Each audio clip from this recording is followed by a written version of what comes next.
Joseph Gonzalez is on the mound, the redshirt junior right-hander from Puerto Rico. And the first pitch is on the outside corner, strike one on Peyton Stovall. The thing to see for Joseph Gonzalez is going to be the velocities that back up and the sink, Wiley. That's his deal.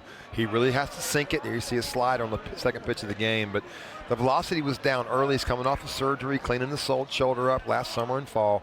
Just starting to kind of get back maybe in his groove right now. Good sink on that offering beneath the knees, though. 2-1 on Stovall, who in this series is 1 for 6. Making his 10th start of the season after missing the first few weeks with injury. As he lashes one foul out of play, took a changeup off the foot in a preseason scrimmage. He could have gotten out of the way, just trying to be a good baseball player, right? Stay in there and find a way on base. Well, it hit the wrong bone in his foot, and he was out. And a foul tip into the mitt and held on to. So Peyton Stovall strikes out, and Joseph Gonzalez begins with a strikeout. Well, it's really good news for Auburn. Auburn's 0-5 on the season. They played Vanderbilt and Arkansas, and it's really good news in a game they need to win. That was 91. Joseph Gonzalez is a 3-year guy. He was a Golden Spikes a preseason guy last year, Team USA, All-American. I mean, all kind of accolades, and just has not been healthy. But when you see 91 now, 89 there, he's back to where he was when he was in his prime. He'll sink it, he'll throw the slider, and he doesn't walk a lot of guys. Well, he's got to be in that zone, lots of ground balls. Kendall Diggs, a hard one-hopper out to second. Hernandez has it, 2 away. It's Tim Hudson type sink. You remember being a Georgia Tech guy, Kevin Brown, years ago with the Marlins and the Georgia Tech. It's that kind of bowling ball sink. It's like hitting a bowling ball right there. Kendall Diggs, his bat just stopped. The ball weighs the same as if I throw it, but it just has a heaviness to it, and it just dies when you hit it because of that great downward action. First pitch to Vahiva Aloy, the hero in game 1, taken inside. Gonzalez made just 1 start last year. That was on opening weekend through 5 innings against Indiana. Didn't allow a run, but then missed the rest of the season with a shoulder injury. He had minor cleanup surgery this fall, and I know the line wasn't pretty against Vanderbilt last week, giving up 8 hits, 3 1/3, 3 walks, no strikeouts. But Coach Thompson said he looked the best he has since the injury. Yeah, and they took him out of the rotation 2 weeks ago, and I asked Coach Thompson, is he hurt? No, he's not hurt. Just didn't have the feel, and the velocity was like 86, 87. So whatever he and Coach Tiefer did over that week, it's back because he's got the stuff. And you see a shift beater right there from Aloy. Playing him pull side, and he goes inside the ball and hits the ball through right where the second baseman would be. Wally, I see more of that. You'll see it. They're shifted over playing pull, and I see more of that than I like as a pitcher. That's an out if we're playing good old-fashioned. But the report says I get it, shift him over, and good job by him to swing the bat where they weren't. And he's now hit safely in all 3 games. Aloy aboard at first, and here's Ben McLaughlin. Might have been one of the unsung heroes last night for Arkansas. JUCO All-American from Golden, Colorado. So, but kids in Colorado, they don't get a lot of high school baseball, so they got to play a lot of summer baseball. McLaughlin, one of those guys that went to junior college, became an All-American, now leading this team in batting average. Yeah, homered his first at bat yesterday. Heading the count here 2-0. He also had a terrific defensive play at first base. And Mark, it wasn't necessarily graceful, but man, talk about heart. And was able to knock it down and flopping around on the foul ground, almost like a fish out of water, and was able to scramble back to first with the bases loaded and get out of the inning. And at that point, keep Arkansas within striking distance. That's right.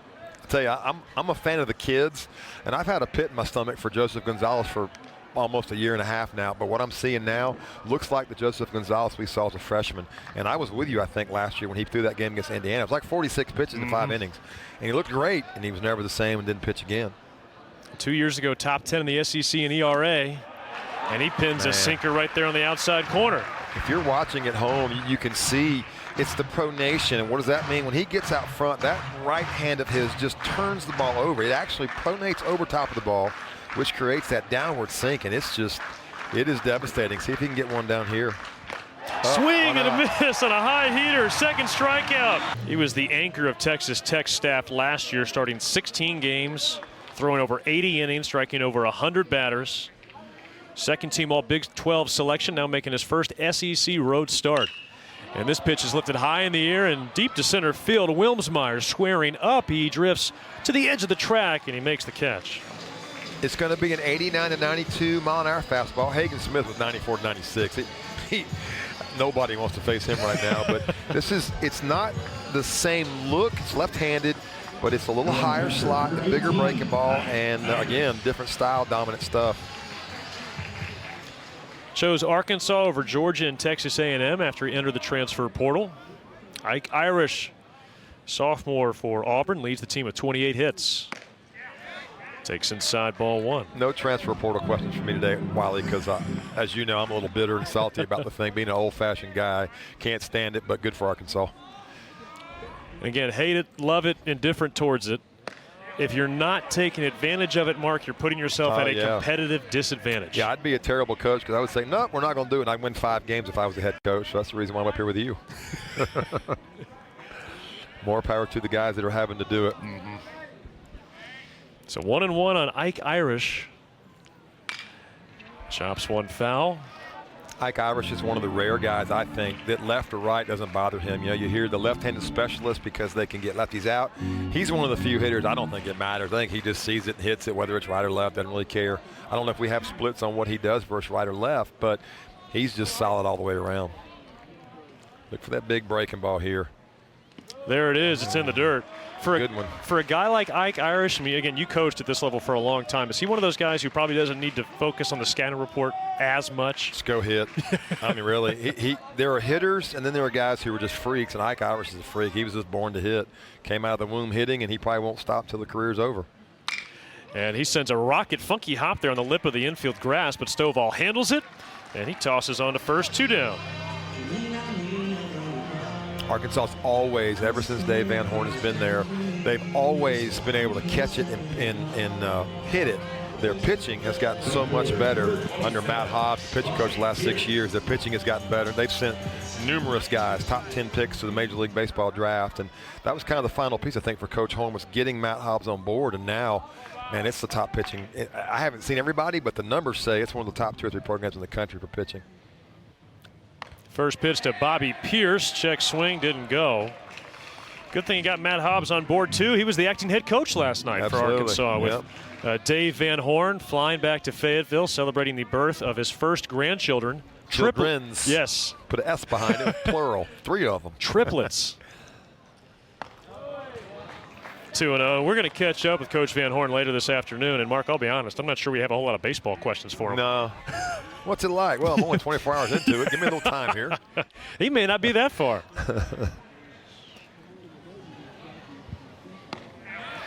First changeup of the day. And so that's what you're going to see. It's a 3-pitch package coming from Molina, and it's really good all the way around. A really good 2-0 now. 2-0. Hitter's looking for a fastball, and Molina dumps a changeup on it. That's good pitching. A wave and a miss. And that was a pitch he worked intently on this fall with Coach Hobbs. I think that's been the biggest change from Mason Molina a year ago to now at Arkansas, that changeup. And he doubled up on Bobby Pierce, meaning you threw one, had success, or it doesn't matter if you fail or not. Throw it again, it always works, and it did. Comes back with the fastball, and Pierce fends it off. Bobby Pierce was out for a little bit, had a stomach virus, and had a pretty rough week, and was not available there a little bit leading up to Vanderbilt. And so he's a guy they got to get going. He's much better than the 243 batting average. He's a solid player, and now the weather's warm. He's feeling better. I expect him to get going. Fouls this one back. Beautiful afternoon here today. Temperatures in the upper 60s. Partly cloudy skies. Great crowd on hand. And it's a big game, Wiley, for Auburn. It really is. They're 0-5. They played great the last 2 days. They didn't play good last week in Nashville. So, you know, 1 win, just 1-5 looks so much better on Monday morning than 0-6.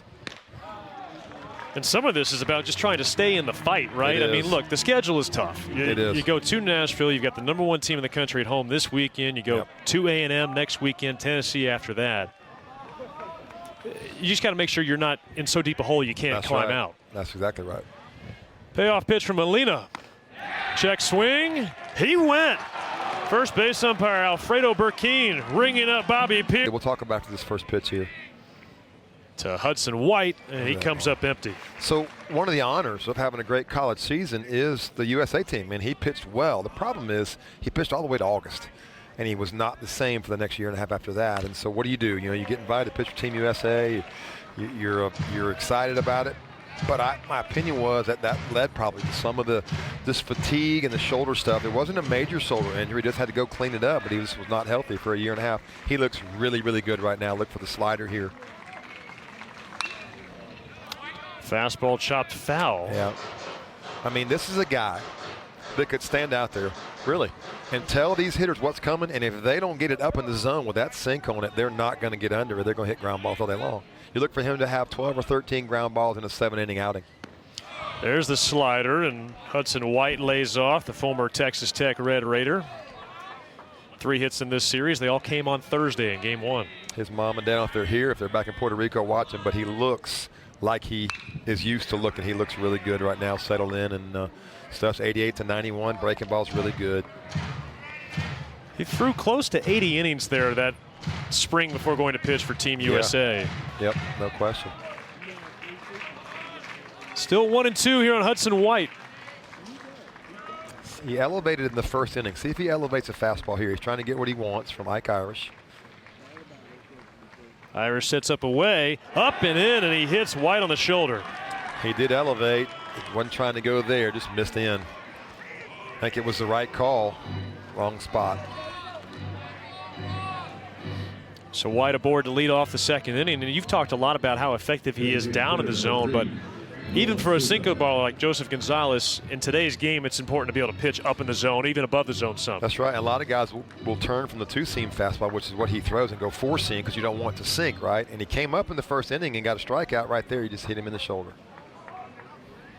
So now Nolan Souza, the freshman designated hitter, takes ball 1. Freshman from Honolulu, Hawaii. Interesting. Arkansas has had 3 Hawaiian-born players in their history. They have 2 right now on the roster at one time. Pretty cool.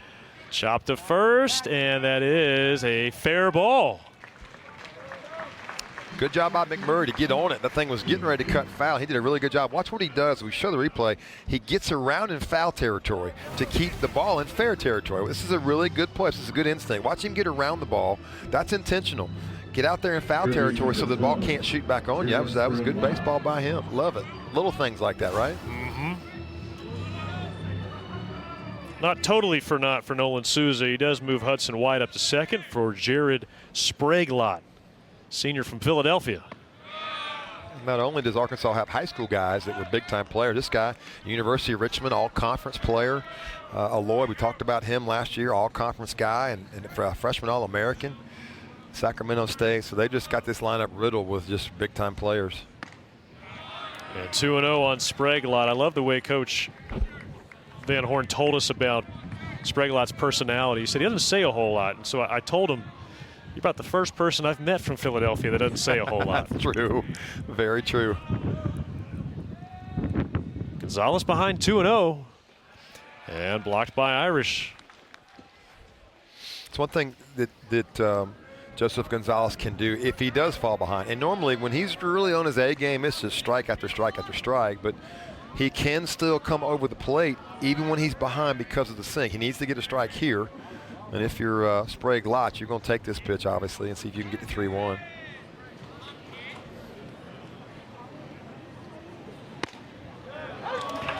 Got the call on the inner half. I'll tell you, I'd love for us to get Coach T, for the pitching coach for Auburn, and talk about what did they do in that week off. They took him out of the rotation. The velocity wasn't there because it's back. It wasn't great last weekend, but it's back now. Chopped foul and a full count on a fastball at 91. They weren't very descriptive about what they did a couple of weeks ago, but the coaching staff, Coach Tiefert, Coach Thompson, they said, look, they worked on his mechanics. Well, Everett Tiefert, he's very up to date on the new analytics, very good at it. And Gonzalez hits Spraglott in a full count. And so they use maybe some of the gadgets that have been invented now with the analytics part to just help him get back into his legs maybe and drive a little more and find the velocities. So they're going to hold for himself here now with 2 hit batters back to back. feel like I hear a lot of pitching coaches talk about how velocity comes from the legs. No question, no question. You know, there you see him right there. A lot of history in professional baseball, pitching Georgia Southern, and when he got to the big leagues himself as a player. And Coach Thompson said in January he's left the analytics behind because he has a guy that can do it. And I think Butch was glad to leave it behind. It's not about what you know, it's about who you hire. So this one is rocked in the air, right center. Stanfield galloping over, and he makes the catch just over his shoulder. And now caught off of second base is Hudson White. The throw goes to third, and White will be safe. He didn't realize that the ball had been caught, but Auburn threw to the wrong base. Well, and you hear it over and over. You're right, Wiley, but they didn't hit the cutoff man. Chris, look at this rundown. I mean, this is Stanfield's speed. This ball, he was just cruising. I thought this ball was going to get down there. He makes the catch. You got to hit the cutoff man. He overthrows him. So he wasn't trying really to throw it to third. He was trying to get it back in. If they get it back in, they got a double play and the inning's over. Instead, Hudson White was like, what am I doing? Ty Wilmsmeyer's going to get a chance here. I guess Hudson White thought he saw the ball drop, Yes. which is why he went, but he should have tagged up anyway from the beginning. Now Gonzalez throws over to second. Wilmsmeyer, transfer from Missouri, 3 for 8 so far in this series. Trying to get his bat going, especially because of the threat he poses once he gets to first base. He's got tremendous speed. Second in the SEC last year in stolen bases. Yeah, I called the series with him last year when Missouri came here, and he was all over the place. Doubles, triples, stolen bases, and then you look up, and here he is now playing for Arkansas. Don't ask me about the transfer portal while you're not allowed to. Down the right field line, slicing out a play. Of course, Missouri, they did have the coaching change. Steve Beezer being relieved of his duties, and yeah. But you still made it anyway. Let's move on, see if Joseph Gonzalez can get a sinker down here for a ground ball. Carrick Jackson, the head coach now at Missouri.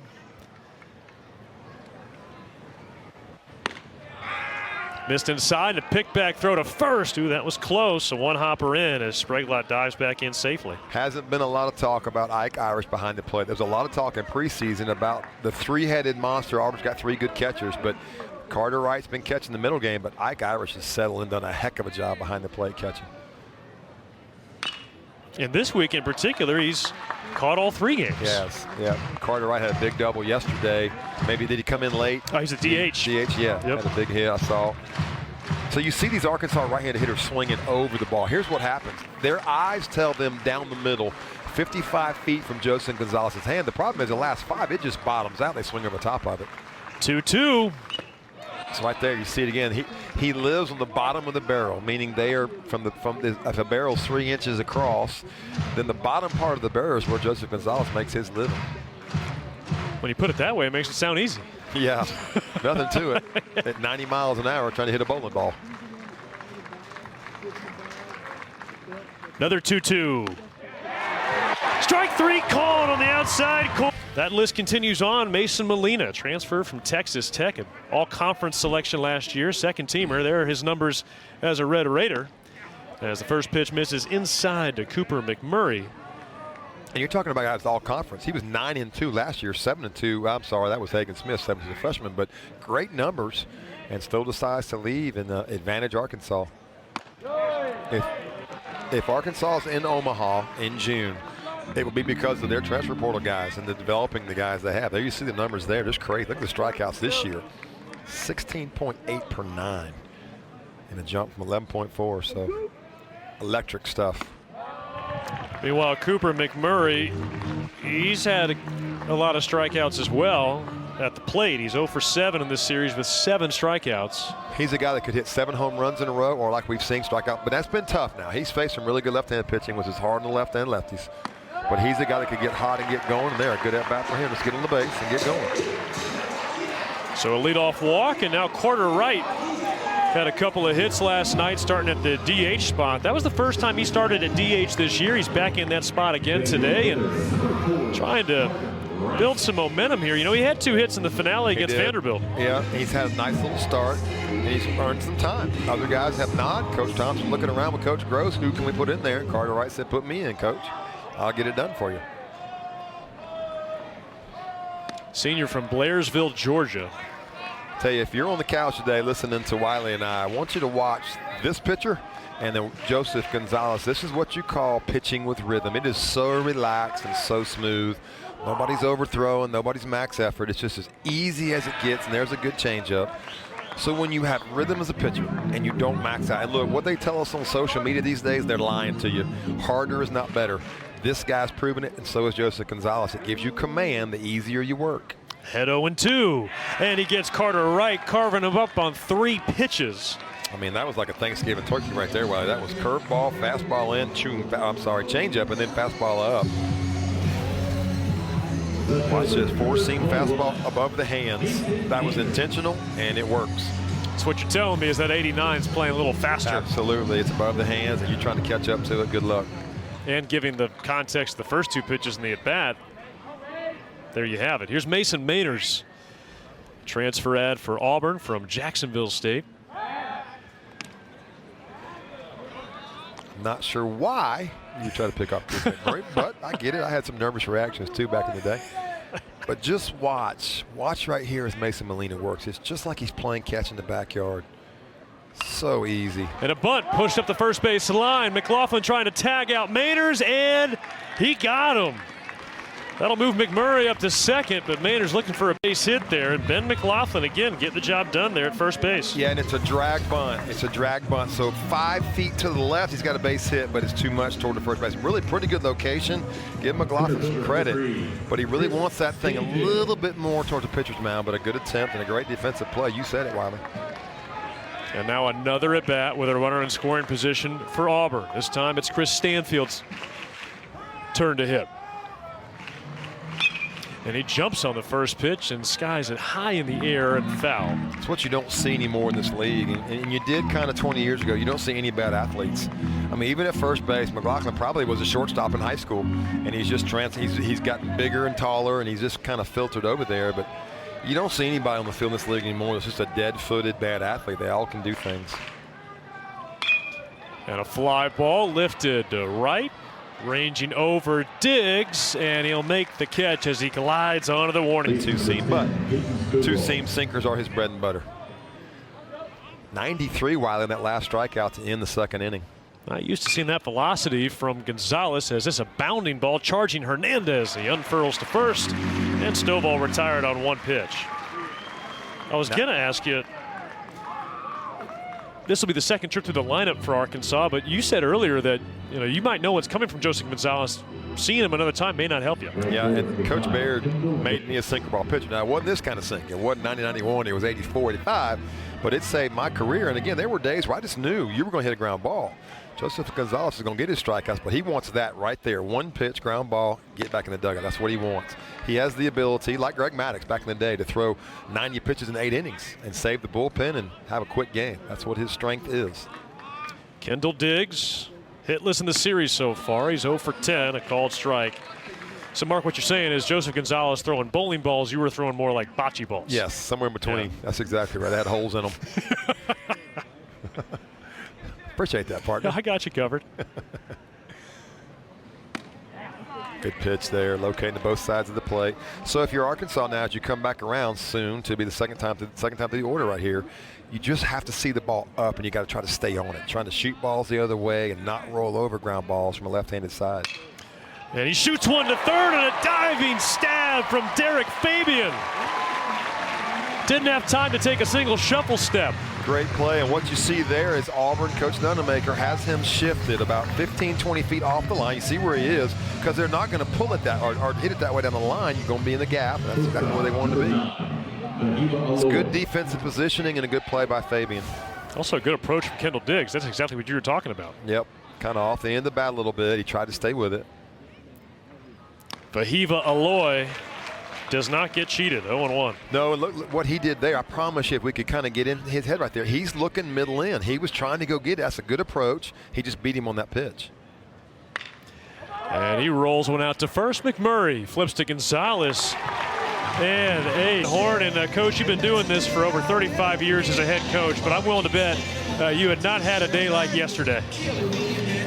Yeah, I got a text at 7:02 that said babies are coming in an hour, and I'm like, oh my goodness. supposed to be a couple days down the road at a minimum. So very fortunate to have a friend here that helped me out.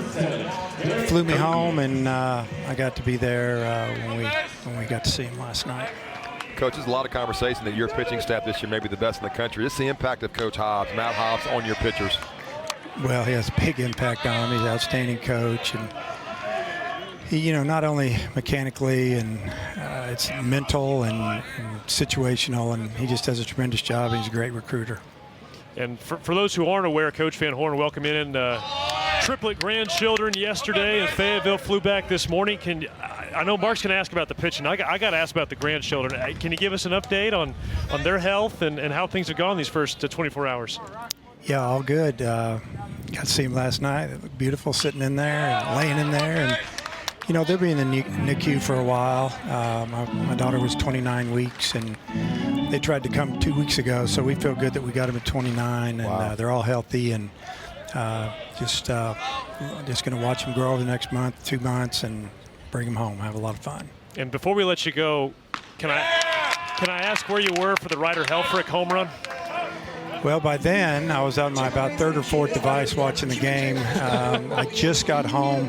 My wife and I were both a little superstitious. We didn't move, sat in the same spot. And right when he hit it, I said, that's way out of here. And it was, so it was beautiful. Well, Coach, congratulations, obviously on the great start of the season, but especially on the additions to the family last night. Thank you very much. Appreciate it.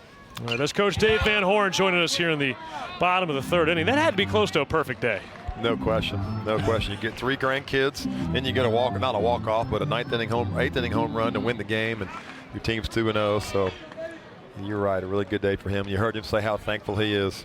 Really good pitching here by Molina over Fabian to get him, and then a base hit there for Gonzalez. Maybe not. No, Hernandez. Ty Wilmsmeyer. What a read off the bat, and he just raced into the gap like a gazelle running that one down. I had a double for Gonzalez. He's pitching. That was almost a double for Hernandez, but we talked about Wilmsmeyer's speed. He ran it down and caught it. Yeah, Coach Van Horn, he told us, Ty Wilmsmeyer, he's going to win us games with his glove, period. Absolutely. The feet get him to the spot, and the glove makes the catch. So 2 down. Here's Cooper Weiss. He flew out to Wilmsmeyer, leading off the first. Shows bunt this time. Testing the defense, a little miscommunication on who's taking the baseball, and Cooper Weiss, the only one to reach first base. Well, and that was a push bunt in a much better spot than the drag bunt a little while ago. But what you saw was he accomplished what he wanted to accomplish. The first baseman crashed, pitcher fielded, nobody there on the bag. It's a great job by Weiss. He's been doing it all year long. Now he's a deep threat to steal here for sure. 19 stolen bases on the season, 1 more, and that'll be the first 20-base stealer under head coach Butch Thompson here at Auburn. Well, and what it does is it sets up this guy. You want Ike Irish to bat as many times as you possibly can. And so when Cooper can do that, Cooper Weiss can do that with 2 outs. It seems a little bit harmless, but not when it brings Ike Irish up a chance to hit again. Irish so far in the series, a couple of hits, including a double. And Molina beats him that time with a fastball. You know, last year you had Bryson Ware with 24 home runs, set the all-time season record. You had Cole Foster with 14, McMurray with 14. Auburn's not going to do that this year. There's not anybody in the lineup that's going to hit, so they're going to have to really run. They have been doing a good job of it. That's what they're going to have to do. And here's what Cooper Weiss does. Look, all of a sudden, he's got Molina's attention. So you can cause a pitcher. If you're Ike Irish, you're thinking, hey, Cooper, do as much as you can to distract him and get me something I can hammer. That's what happens when you can run. You cause the pitcher to get a little distracted and focus off the hitter. Weiss jitterbugging over there at first, and Molina throws back over there. Greg Olson made the same point last night and used it to sort of make the sales pitch for bringing back the stolen base, because absolutely there's more than just the benefit of the 90 feet. You might give your hitter a chance to hit a mistake. 0-1. There goes Weiss, and the pitch is driven down the left field line, slicing and foul. Catcher's interference. Got catcher interference wow. here. Yep. I heard something. I thought the bat might have broken. I looked back down. I saw home plate umpire letting us know. That's Ronnie Teague letting us know that catcher interference. He's got a first error on Hudson White this year, and a little 2-out rally brewing for Auburn.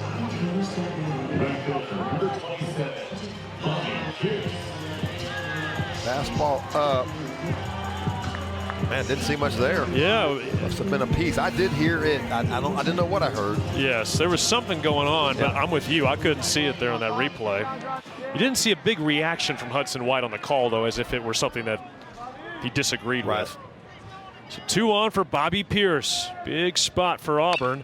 Jumps on the first pitch and skies it high in the air.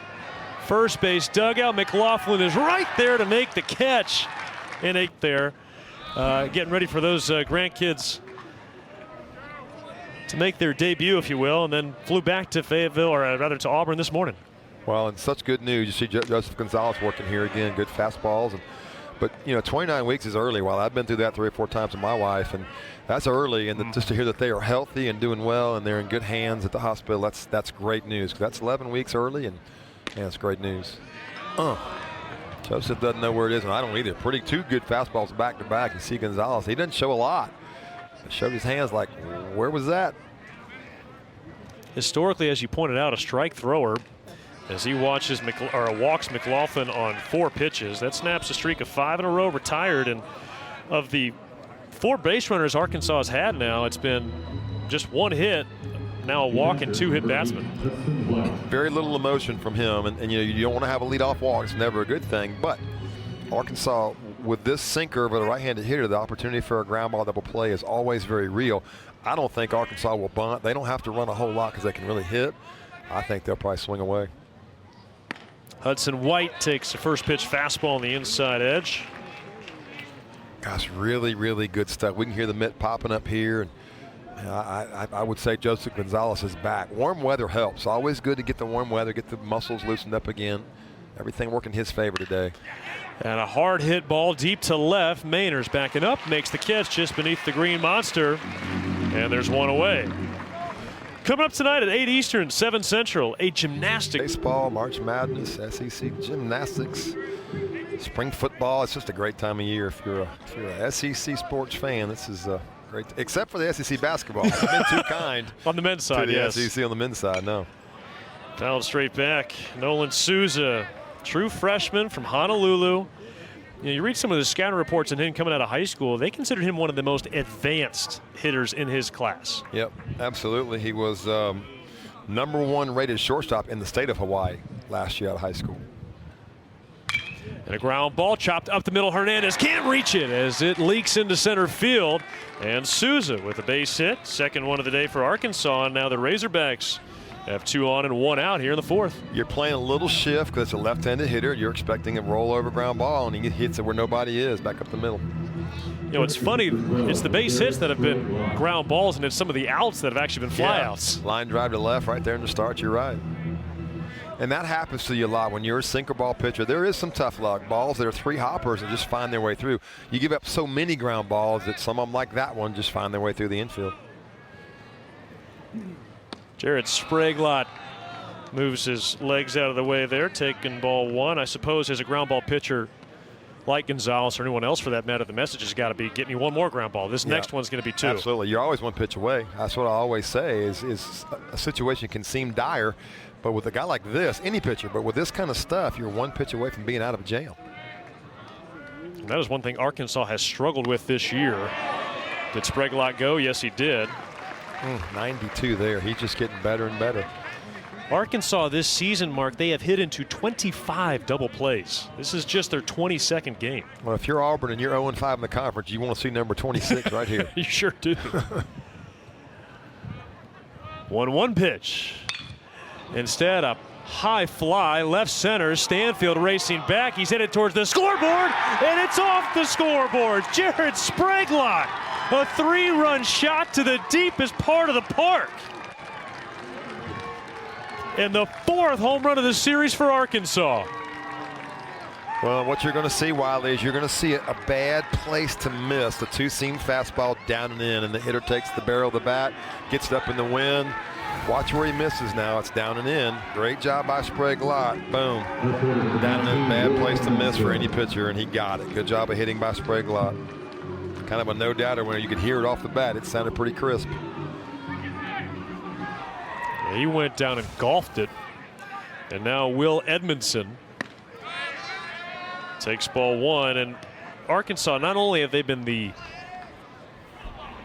only team to homer this weekend in this series, that's their 4th, but at least the first 3 for Auburn, they were solo shots. That one, a 3-run blast. Well, and that's why they're going to have a chance to win this conference and be in Omaha, because they can really pitch, Wiley, but they can hit a 3-run home run at any point in the lineup. And that's what does it in this league. When you can do that, it went from being kind of a crowd in the game. It's just flat. One swing, 3 runs, home run, and now all of a sudden you're like, well, they're pitching. You better hang on. And Edmondson now ahead. 3 balls and a strike as Gonzalez misses with the sinker there. They got the leadoff walk, the infield 3-hop single, got through to the outfield in the home run. And a walk to Will Edmondson. The stuff is there for Gonzalez today, but the command is not where he wants it to be, or where he will be as he gets going here. But he hit 2 guys last inning, then had the leadoff walk right there, and now walks another. And that's going to bring a mound visit here for pitching coach Everett Tiefert.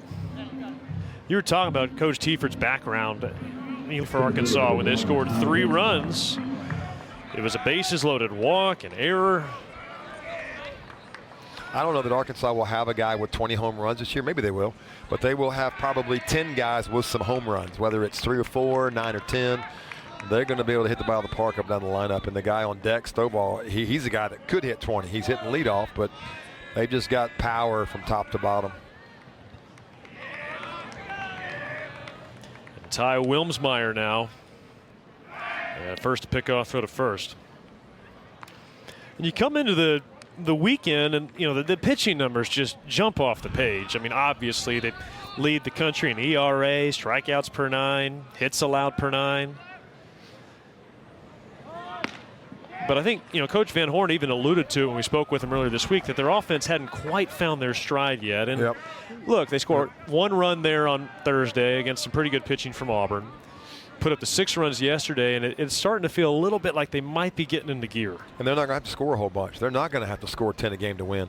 They're going to be able to score 3 or 4 and probably win most games with their pitching like it is. That's the beauty of the pitching, is you don't want to have stress on either one of the big 3. Defense, I don't want to be a team that makes errors and just knows coming in we make errors, or a team that can't pitch, or a team that can't hit. They've got it balanced in all 3 facets of the game. 0-2 on Wilmsmeyer, and he clubs one to left. Maynard is racing back. He flails the leather up and makes the catch. Hung a slider there, had him out front, but just strong with the bat, good barrel to it, and good play by Maynard to turn his hips and go get it. And that's 3 really hard hit balls here in this 4th inning. Yeah, just up in the zone, right? That's a breaking ball up. That's the home run was a fastball down and in. Bad spot to miss there. So Peyton Stovall, he's 0 for 2. One of the best pure hitters in college baseball, and at times the average may not have reflected that, but you talk about the swing and the contact rate. He's going to be an early pick in this summer's draft, that's for sure. In fact, you go back to his high school days, one scout said it was the best swing he'd seen out of Louisiana since Todd Walker. #1 player in the state of Louisiana, and Arkansas walks right in there in LSU and recruits him, and passed up close to $2 million out of high school. I love that. I mean, if you're good enough, you come to this league. Hey, coach. Hey, look, I'm going to go to the SEC and experience the SEC and the home stadium there in Fayetteville with 15,000. You don't want to miss that. And the fact that he's going to still get it. And off goes Edmondson, and the pitch raked into right. Edmondson digging around to third, and he'll hold up there as Peyton Stovall's got the 3rd hit of the inning for Arkansas. Got a breaking ball hanging, and he just stayed right on it. You'll see this breaking ball sit right out in the middle of the plate, so a mistake by Joseph Gonzalez. So you wouldn't think Joseph Gonzalez would be fatigued. I mean, he's at 65 pitches. He's been throwing. He's been out there the last 5 or 6, 7 weeks, but just not as sharp all of a sudden as he was the first couple of innings. And I want to go back to your point about the atmosphere, whether it's Baum Walker or Alex Box or anywhere else in this league or really across the country. You talk to a lot of guys who played 10, 15 years in the big leagues. This pitch is low, ball 1 on Diggs. Yep. A lot of those careers, they may only include maybe 2, 3 postseason games. Whereas, heck, in the regular season, it's almost as raucous as a postseason environment at other levels. I thought as a coach, of course, the SEC exploded after I finished playing with the crowd. I thought Fayetteville was the most intimidating, loud. I mean, Baton Rouge is great, and Starkville's great, and Tuscaloosa, but in that place, it rocks for 9. When they start pig suey, whatever they do out there, they get it rolling. It's pretty fun to watch. Diggs drives one down the left field line. Could be trouble. It'll land fair. One hop the wall. Edmondson scores. Stovall's into third. And the first hit of the series for Kendall Diggs is an RBI double. Second time through the lineup, not being real friendly to Joseph Gonzalez, and a great piece of hitting. Watch him get this pitch away and not try to do too much. Breaking ball down and away. And if he rolls over that ball, he's out. But he stayed with it. He's really strong and hits it off the wall out there in left field. And with Mason Molina, the #1 pitching staff in the country, 4-0 already feels like a deep hole, but those 2 runs at second and third are massive. I think that's going to be it for Gonzalez. And, man, it was such a good start and a good look. But, hey, credit Arkansas pitching coach here. They moved on to Western Kentucky as the pitching coach and the head coach. Still out there now, professional baseball, probably in spring training, and maybe watching his boy pitch. He needs to throw a pitch down the zone. I would expect an off-speed pitch right off the bat. See if he can't get Aloy to roll over and get out of the inning. And his first relief appearance of the season begins with ball 1. A little breaking ball, middle of the way. With an open base over there, I would throw whatever is the best to get whatever you feel most convicted by, because you got an open base, you can't give any more runs up. And you got a lefty on deck, too. And a ground ball zipped third base side. 2 breaking balls back to back. I think that's what he'll see, a steady diet.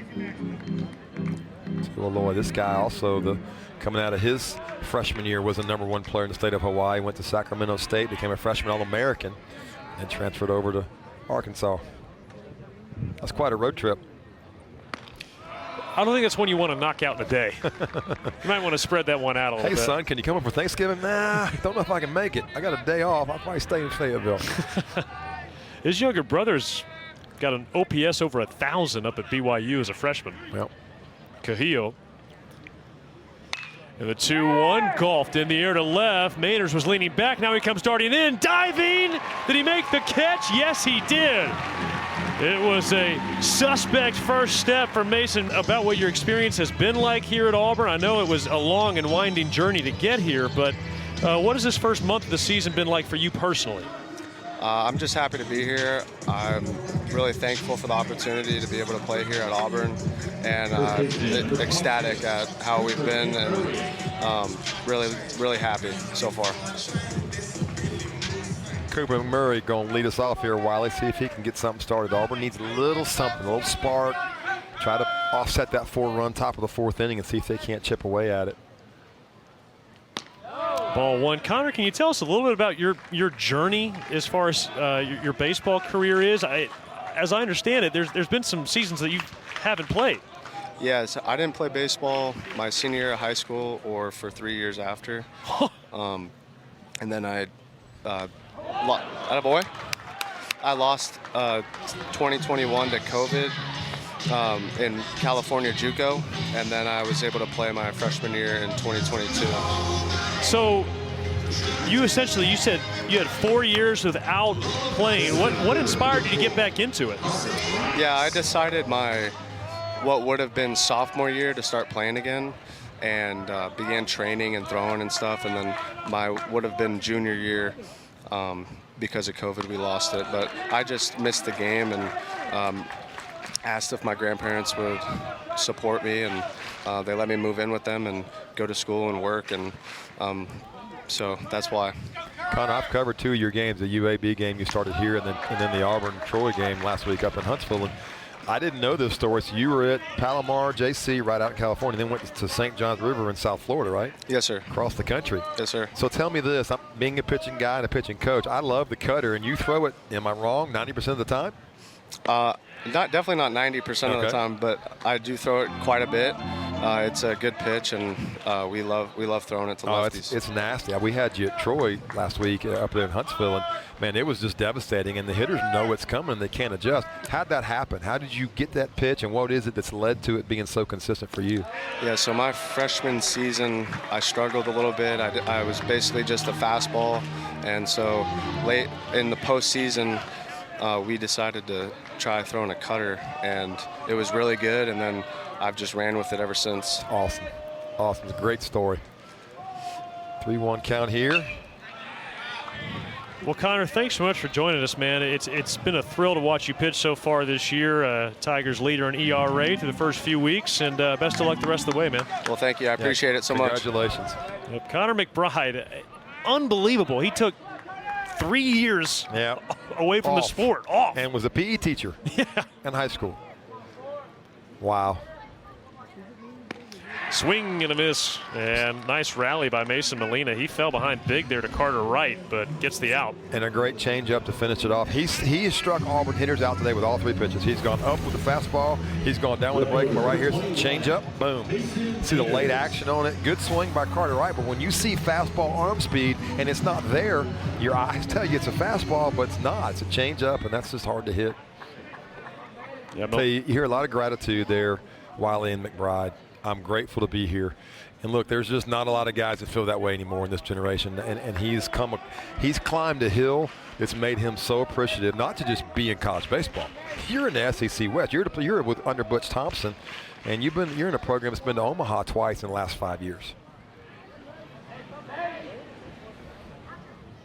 So what you're telling me is when you walked in today and you said you were grateful to see me, you were actually being serious. I was grateful. You were being serious. You know, I've transfer ported a couple times. This is the best stay I've ever had. Transferring to the Wiley Ballard program of production. I'm grateful to be here. Not as much as Connor McBride, but close. I'm not sure that's what we're calling it now. That's a little too much accountability for me. 3-0 here on Mason Mainers, and Molina right now struggling to find the strike zone here. That's what I was going to say. It's the first time we've seen a little bit, not going to be too picky on him, but a little bit of a lack of command. And can Auburn take advantage of it? We showed the stat at like 4 for 24 now with running score position, and they just haven't been able to get a big hit. He's given them a little crack. They better take advantage of it. We fell behind Carter Wright 3-1, came back to strike him out. It's in a similar spot here against Mason Mainers. Really good player is Mason Mainers. Good at bat. Take your bases, get on the base, and let guys come to hit. And you want Chris Stanfield up. Auburn wants Chris Stanfield at the plate with guys in scoring position as much as they possibly can get him there. So out comes Matt Hobbs here, pitching coach in his 6th season for Arkansas. What's this conversation happening on the hill? This is something he may be. And the pitch. Change up, first pitch. I like it. Just trying to get him out front a little bit. He didn't bite. Well, that was a pitch that Mason Molina was kind of inspired by Devin Williams, who's got that airbender up at the big league level, trying to mimic that pitch. And it's 2-0 on Stanfield here. And if you're Chris Stanfield, you're down 4-0. You've got a pitcher who's hit a guy and walked a guy. How aggressive are you here 2-0? Attack. You get a pitch in the middle and you're trying to hit a double off the wall. Absolutely. Chris Stanfield, yes. Some other guys maybe not, but him, absolutely. 3-0. Isn't it crazy how a guy can just cruise? We saw the same from Joseph Gonzalez. Cruise through 2 innings and then hit a little bit of a wall. And here, Molina, who he hasn't done this, his numbers are unbelievable. First time maybe in the year where he's lost his feel, and you feel like Auburn better take advantage of it. And he misses outside. Ball 4. Seemed like he really slowed down the arm action on that pitch, trying to get it in the zone. Almost trying to guide it. You know, if you're Auburn, you want to get the pitch count up. He's at 52, which is not bad. But you'd like for Derek Fabian here. He's had a little bit of a tough run, but man, you can break out of a tough run with one swing. Last 6 games, he is 0 for 19. And it all goes away. Yep, 0 for 21, I beg your pardon. Excuse me, Wiley. It all goes away on one swing. That's the baseball thing. You got to keep thinking forward. Struck out in his first at bat against Molina. He takes strike 1. I'm sure there's part of Fabian that says he throws 4 balls to the guy in front of me and gets a first pitch strike over on me. Well, and Gabe Gross may have given him the take because he was not swinging his first pitch change up. Bases loaded. 0-2. Auburn has not had an inning in which they've scored 3 runs or more since last Sunday against Vanderbilt. Just one of those in their last 7 games. Some of that's probably because you faced 12 future big leaguers in the last 6 games. But boy, Derek Fabian, if they could just get him to stay late. He went change up, did Molina. This is where you look for a fastball up because that's one of his strengths. 0-2. It was a fastball up, and it's popped up. And then foul ground, McLaughlin makes the catch, 2 down. Javon Hernandez hit a ball hard last at bat, and we saw Wilmsmeyer run about 40 yards and dive and catch. He would love to get one down here. You just kind of feel like while this might be the chance for Auburn on the weekend to crack into that 4-run lead, and good guys like Molina, good pitchers, they give you a crack here and there, and you have to get them when they give it to you. Huge moment in this game and perhaps in Auburn's season here. You don't want to get hyperbolic, but first pitch strike on Hernandez. Coach Butch Thompson, he made no secret of it. Entering this weekend, he said our season over these next couple of weeks is at stake. Yeah, there's no question. 0-1. Auburn is a place traditionally, Wiley, if you can get to 15-15, you're in the regional. Looking back over the history, nothing negative toward Auburn. Changeups, a steady diet of changeups now from Molina. And now he's one pitch away from getting out of this. Nothing negative towards Auburn. Coach Thompson's gone to Omaha twice with teams that just got into a good place in the SEC tournament. But 15-15 is where you want to be if you're Auburn. Now LSU and Florida and Georgia, they're trying to win the conference, and Arkansas. But Auburn's a place you want to be 500, and then you go. 0-2, driven in the air, right field. Diggs settles underneath it, reaches up, and extinguishes the threat. Auburn loads the. He's 0 for 1 today with a walk and a run scored. Notice his batting stance. The bat stays on his shoulder. Something along the way, a hitting coach maybe at Arkansas, or maybe somebody, Coach Deggs at Arkansas, somebody that his bat stays on his shoulder, then he picks it up and goes to work. So he's trying to minimize movement, trying to keep his hands quiet. Some guys like to have a little rhythm, but it's kind of an interesting thing you don't see a lot. Look, the bat's going to sit right down on his shoulder and stay there. And his rhythm will start, the bat will come up, and he goes to swing. Good breaking ball by Myers. He's got a pretty good one. That was a good little, more slider look. Good late action. Is that one of those tools you might use not only to quiet your movement, but also maybe to kind of get a feel for exactly where the bat is? Yep. The bat comes off the shoulder, hands are in position, and you're good to swing. So somewhere along the way, there was probably something they saw mechanically on a video or something. Hey, let's try this, and let the hands sit, let them relax, and then you just pick them up. And that way they don't move too much. See him sitting there. He'll lift it up, get to the hitting position. If he gets to pro ball, they better be careful where he puts that pine tar. The clubby's going to have a lot of work after each game. Yep. A la George Brett had his whole uniform covered with pine tar. Tough inning here for Auburn. Auburn, you get the feeling they can't give up anything. They got to keep it at 4. Good breaking ball by Myers, just missed. I like the call, it just missed, and a great take on a 3-2. Really pretty good breaking ball by McLaughlin. This thing's got some bite. So again, it has a fastball look to McLaughlin, 55 feet from home plate, but he did not bite on it. That's a pretty good one, just out of the zone, but a great take and a good pitch, just missed. That's pitching. You can't just throw fastballs to good hitters.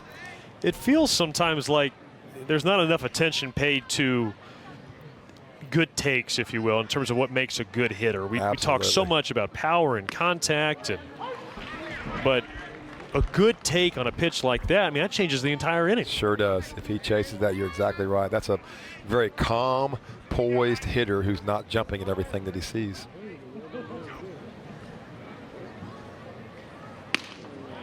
And Hudson White takes strike 2. Auburn hasn't had a lefty like Myers in quite a while. I mean, that's a good fastball. It's 89 there, and the breaking ball's legit. So he's not your normal, what Coach Baird years ago would call the cunny thumber lefty. Doesn't mean they're not good. But he's more of a power arm from the left side, and Auburn hadn't had a lot of those over the last few years. Arkansas has 2, one today and one on Friday, and both of them premier guys. You said a cunny thumber? Cunny thumber. That was Coach Baird's term. I'd never heard that term back in 1990, and we were playing a team one day, and now the guy shut us out for 6 innings, so it wasn't an insult. It was just describing him as a lefty. And Carson Myers punches out Hudson White. Elevate the fastball. Carson Myers, one of our transfers. Here's some other guys in the Auburn lineup. While you and I have been talking about the transfer portal all day, and there you see it. Every one of those guys in the lineup today, and every one of them in the lineup starting and having an impact. Myers the only pitcher on that list. So Hudson White strikes out, and now Nolan Souza takes that breaking ball low and away.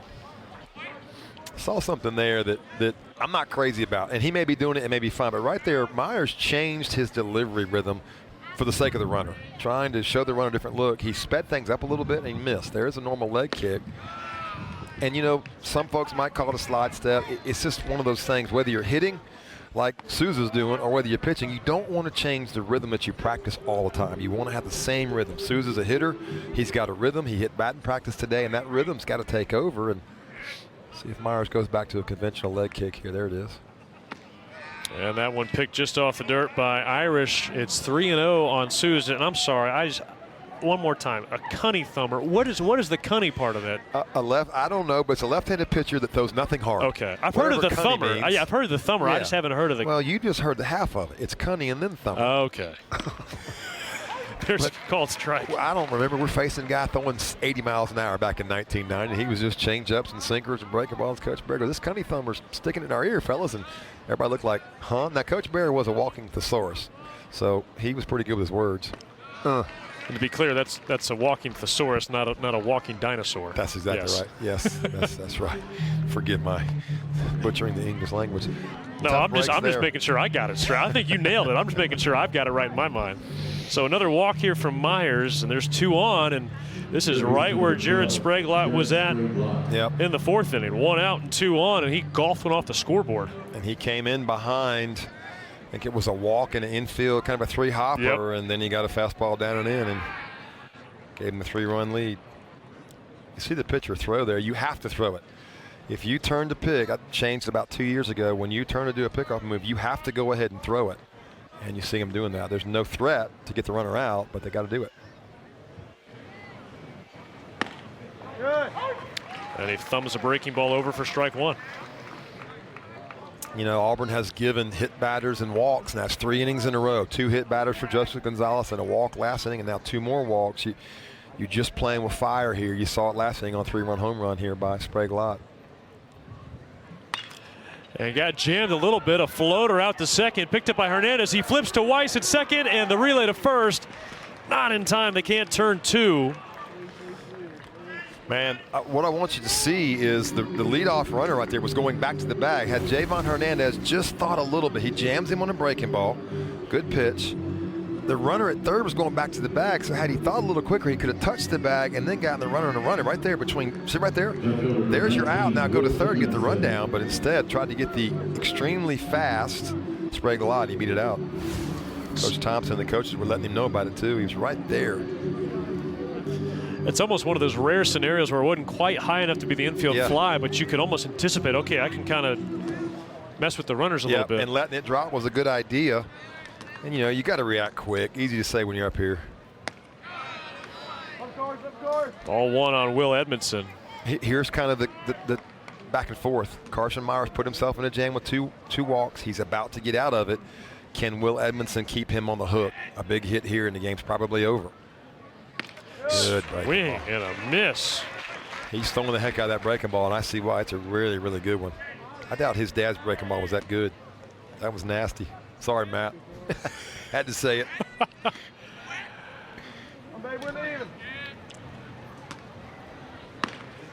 Missed outside with it that time. And Wiley, even though it's not, it is. It's an open base. Even though it's second base, it's still an open base. You do not have to give in here, because if you do, and it gets to be 6 or 7-0, Arkansas is going to put this thing away. 2-1. Swing and a fly ball lifted to left. This one is climbing. Mainers settling underneath it, though. In the SEC this year for Auburn. He's already stolen more bases this year than he did last year.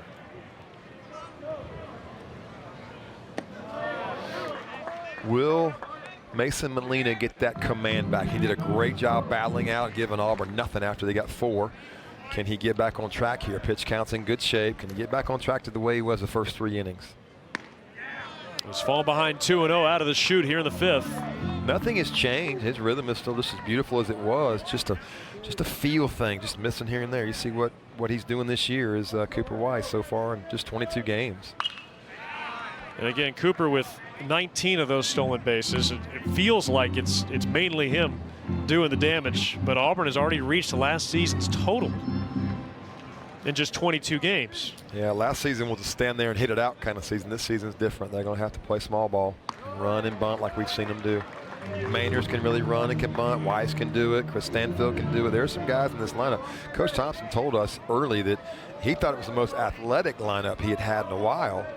Just not the big boppers they had last year with Cole Foster and Bryson Ware. And a leadoff walk to Cooper Weiss. That is the 4th walk of the day for Molina and the 3rd since the start of the 4th. And Auburn has up who they need up this inning with Ike Irish here and Bobby Pierce on deck. They have the guys coming up, and then McMurray to see if they can't get something going here. How do you weigh Cooper Weiss taking second base as opposed to staying at first and Ike Irish, a left-handed hitter, having that gap open on the right side? Well, I think he'll sit tight here and let Ike Irish do that. Driven deep to center, and Wilmsmeyer can't make the catch. It's off his glove. Weiss racing around second, and the throw into third, and it's in and out of the glove of Spraglott, and Weiss is safe. Out. Out. Got him. They said, I beg your pardon. Wally Wilmsmeyer just threw that thing from the warning track, one hop to third base. Don't miss it, folks. This guy can fly and hit, but watch what he does with his arm strength. Everybody did right. Everybody got to the bases. Cooper Weiss. Now watch this. This ball's on the warning track, and he throws it on a one hop, if that. Yeah, bullseye. My goodness. How do you fault Cooper Weiss? I'll tell you what happened. I saw that white glove from Weiss, his batting glove, sail out, and I thought that was the ball. I beg your pardon. Yep. So I don't know what you did. Gabe Gross gave him a pound in the helmet there. I don't know who expects a center fielder to pick it up and throw it on one hop from the center field wall. Unbelievable.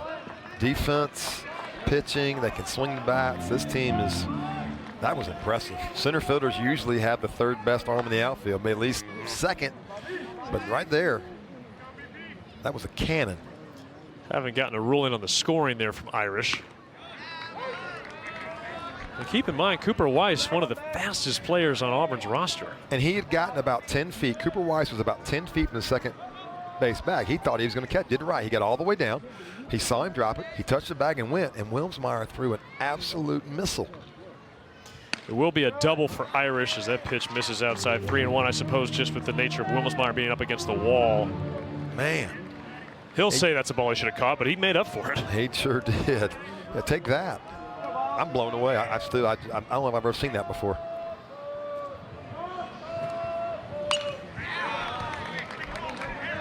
And again, Auburn had it, you know, if he doesn't go, you got first and second, nobody out. I think you have to go. I mean, again, if they make it, but it was apparent, the ball was halfway in the air, and it was apparent he was going to be out. Well, we've also seen, not only is it, you know, Auburn doesn't have as much pop as they did a year ago, but also with an Arkansas pitching staff that is so tough to square up, you got to take those extra bases because those base hits may not be there. No question. Full count on Bobby Pierce. And he whacks one. What a pick. Peyton Stovall up and throws to first. Arkansas flashing both the leather and the arms here in this fifth inning. That was a rocket. Absolute rocket. Stovall went to his knees, I think, because the ball was just hitting so hard. It got to him so quick. Man, what a great play. Get up, make an easy throw.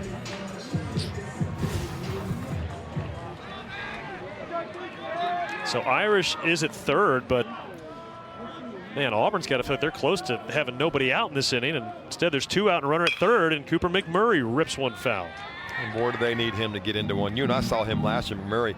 He hit a home run down the line, hit the foul pole, fair pole, however you want to call it. And then he hit a home run down the left field line and hit the foul pole, fair pole. Same game. Never seen that same game. It was unreal. Bing, bing, and it was like back-to-back innings. I think it was consecutive at bats for sure. Coach Thompson hopes he hits any fair pole right now. We had the debate, you and I, fair pole, foul pole. Didn't matter, they were both home runs. I guess they're fair. The 0-1. And this ball roped into right field. Diggs will have it fall in front of him. And Cooper McMurray's first hit of the weekend's an RBI single scoring Ike Irish. Good for him, and Auburn breaks through. Just needed to break through and see if they can get something going. It's tough facing Hagen Smith on Thursday night with his 96-mile-an-hour fastball, then facing this guy right here. So it's been a tough weekend for McMurray, but he came through at a good time. And now Carter Wright, who has struck out twice, once on the fastball, once on the curveball. Or beg your pardon, the changeup. And he takes the first pitch fastball there. Just know Coach Thompson over there with his arms crossed, so poised and calm and cool in his stomach. He's just like, we need this one terribly, boys. And Wright drives one deep left center field. Wilmsmeyer gliding over, and he will make the catch. Ty Will. First pitch from Carson Myers is on the inside corner, strike one. Coach Van Horn, he told us obviously how good Wilmsmeyer was defensively, but you know, there's some school of thought, Mark, that you can kind of have one spot in the lineup where you kind of sit there and say, we don't worry what you do about offensively, just make sure you catch it and play good defense. And I think it's made it a little easier to hang with Wilmsmeyer longer, not only because of his defense, but also because of the offense they're getting from Vahiva Aloy there at short. You think about your two biggest defensive positions, shortstop and center field. I mean, Aloy's hitting 3-hole at the shortstop spot. As this ground ball is hit sharply right to Fabian and across the diamond in time. And look, with the way Arkansas is playing right now, trying to win their 16th straight, you know, I think Ty Wilmsmeyer could go over, and until they lose a game, he ain't coming out of the lineup. No, be just fine, but he won't with his speed. He's going to bunt, get on base. Really good play there by Derek Fabian. That ball was smoked. He stayed down on it, didn't panic, didn't rush the throw, and made a good throw across the infield. Yeah, Carson Myers settled in, man. He's throwing really well. Yeah, speaking of defense, Derek Fabian's had a couple nice plays over there at third today. Yeah, he's done a good job. They got to get him going offensively, but you're right, very good defensively. And this guy Myers, he's throwing 2 pitches right now, and you can do it. You don't have to have 5. You don't have to have this and that. Take your fastball and locate it, add a little sink to it, spin the breaking ball, and you pitch a long time, and he's doing a great job right now. Peyton Stovall foul tips that one into the mitt. Today, this is Stovall's 100th career game as a Razorback. See if Myers elevates the fastball. He went up there and got above his hands. Can he do it again? Good breaking ball. Good job of 2-strike hitting. All right, you see that swing there. That tells you that Stovall's still ready for the fastball, right? As he's kind of reaching out. Yeah, you look fastball away with 2 strikes. If you get caught guessing on a breaking ball and you get a fastball, you can't adjust your strikeout. You look fastball and you adjust. That one gets away from Irish. Carson Myers looks like he's probably hard to see. He not in a bad way, but he kind of over-rotates a little bit out of the stretch. You see him kind of turn his body almost a little bit towards second, which hides the ball. So he's already turned that way. And watch him pick his leg up and rotate and turn around a little bit there. He kind of hides it and delivers. So if you're 88 to 90, but you can hide the ball longer and the hitter can't see it, it increases less reaction time, which increases what the velocity. It may not say it on a gun. It's all about reaction time, right? How long the hitter can see the ball. 3-2, peppered foul. As a pitching coach, did you ever try and modify a delivery in pursuit of deception? Not by this age, Wiley. I think this is probably something that Matt Myers taught Carson to do, or he naturally did it growing up. Just some guys have that ability. Now, some guys you might, but you usually know at this age, if you mess around too much, you can hurt a guy. But Peyton Stovall here having a great at-bat against him. This will be the 8th pitch, 3-2. And hit hard and through the right side. Peyton Stovall, couple of hits now today. Just battled off some really good pitches by Myers and got a pitch middle in. And you see why you'll be calling his name. You probably be calling him when you're in the Atlanta Braves, leaving me sitting here while you probably be in the big leagues. He'll be right there with you. Watch this. Got a pitch middle up. Fastball really in. He threw it by him early in the count. Right there, he got it. Well, no matter where I end up or where he ends up, just make sure he's getting compensated. He's bringing a little more to the table than I am. So Stovall takes his lead at first. Kendall Diggs, 1 for 3. Preseason All-SEC selection. After being a second-teamer a year ago. He's even had a couple of nice defensive plays out in right field. Had a huge catch yesterday on a line and then threw out Cooper Weiss at home plate. And that's been the other piece, too, is the base runners Auburn has had. They've had 3 or 4 men in this series thrown out at home and another couple thrown out at third. This shut him down on defense. And Diggs drives one right center field. Pierce racing over. He's not going to get there. One hop off the wall. Stovall headed to third. He's being waved around. He will score easily, and it's going to be Kendall Diggs at third base. And Arkansas answers the run that Auburn gets in the 5th. That's exactly right. You said it best. Got to pitch again in the middle and just strong. There, Arkansas has always been one of the more physical teams you see in the league. Bobby Pierce did all he could to get there, but the ball was just hit too hard. He lost his footing there, which may have allowed Diggs to try for third. He may have given it a shot anyway, but that made it a no contact. Here, don't like it, transfer guy, but no, he's hung in there, loves Auburn, and now he's one of the guys. He's becoming one of the main guys out of the bullpen they count on. I would think Auburn play the infield up. You just don't want to give that run up. He's a little deeper at short as Cooper Weiss. So they're kind of mid-range in the middle and up on the corners. And Vahiva Aloy whacks the first pitch back into the netting. Good first pitch breaking ball. Parker Carlson will be upper 80s, low 90s. The slider's really, really good. And at home plate, Aloy is really, really good. So you got a good matchup here. And Auburn is hopeful. Auburn really, you want the strikeout if you can get a pop-up or a ground ball, obviously, to the infielders. Anything hard hits going to score a run. And 0-2. Carlson's ahead on Aloy.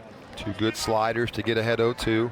I think you got to throw it again, Wiley. I mean, that's his pitch, and you don't want any contact. This is the best time of the game for Auburn to get a strikeout. See if Carlson can get one down and away from him. Aloy 3 hits in the series, including a home run. Carlson's 0-2, and a ground ball handled by Weiss. Looks back, digs at third, and slings it across for the second out. Great job there. Play the infield up, get a breaking ball down the way. Great play by Cooper Weiss. Field it, check the runner, go back to first.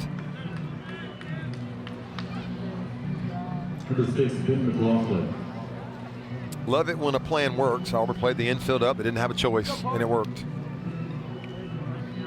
And we'll see if Parker Carlson can fully wriggle off the hook here. Yeah, this will be a tough out for him. Left on right matchup and a really good hitter in McLaughlin. Jumps on the first pitch and an easy fly into center. Stanfield's got it.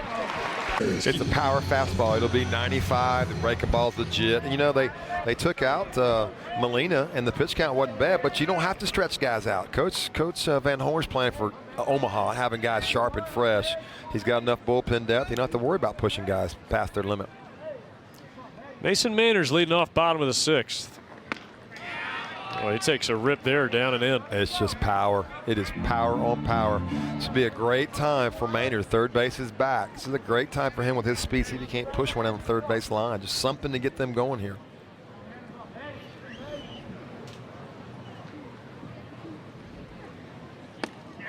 Back door breaking ball. Yeah. It's just nasty. Throw it on the back door. The left-handed hitter thinks it's going to be out. He sees it out, and it has that late breaker of the corner. It's a strike. Tough pitch to hit. And now ahead 0-2. Manners can put his thumb down. Fastball high. Yep, intentional. That is trained. That's a fastball up out of the zone. I guarantee you they've got some device, string, something in the fall and preseason they work on. And this is the way he pitches. He throws the big breaking ball down and the big fastball middle up in the zone. Dossett's 1-2. Swung on and driven high in the air, deep to right. Diggs is looking up, and Mason Maynard with a solo homer to begin the sixth.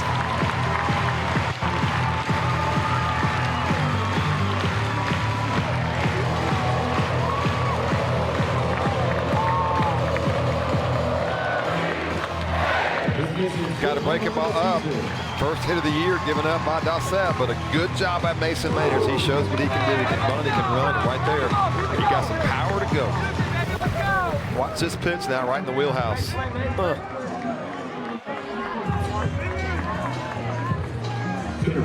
So fourth homer of the year for the Mainers, and Auburn within 3 here, trying to stave off an 0-6 start in SEC play. Arkansas on the opposite end. They're 12 outs away from a 6-0 start. I'll tell you, Wiley, if Arkansas closes this game out, the MVP play of the game is Wilms Myers' throw from the outfield to throw out Cooper Weiss at third base. That's going to be the absolute play of the game, because if he does not make that throw, which I bet there's not another center fielder in this league that can make that throw, Auburn's got second and third, 1 out, and they're rolling, got a little roll going, and he shut it down. 1-1 on Stanfield. 1 for 9 this series. And he rakes one just foul. 4,000 people disagree with him, but I think he got a good call. I think he's right there looking at it. That's our third base umpire, Jeff Wright. He was on it. Third. Yeah. Umpire's discretion. Absolutely. And a little chopper out in front of the plate. Dossett slips and falls, and Stanfield will be safe at first.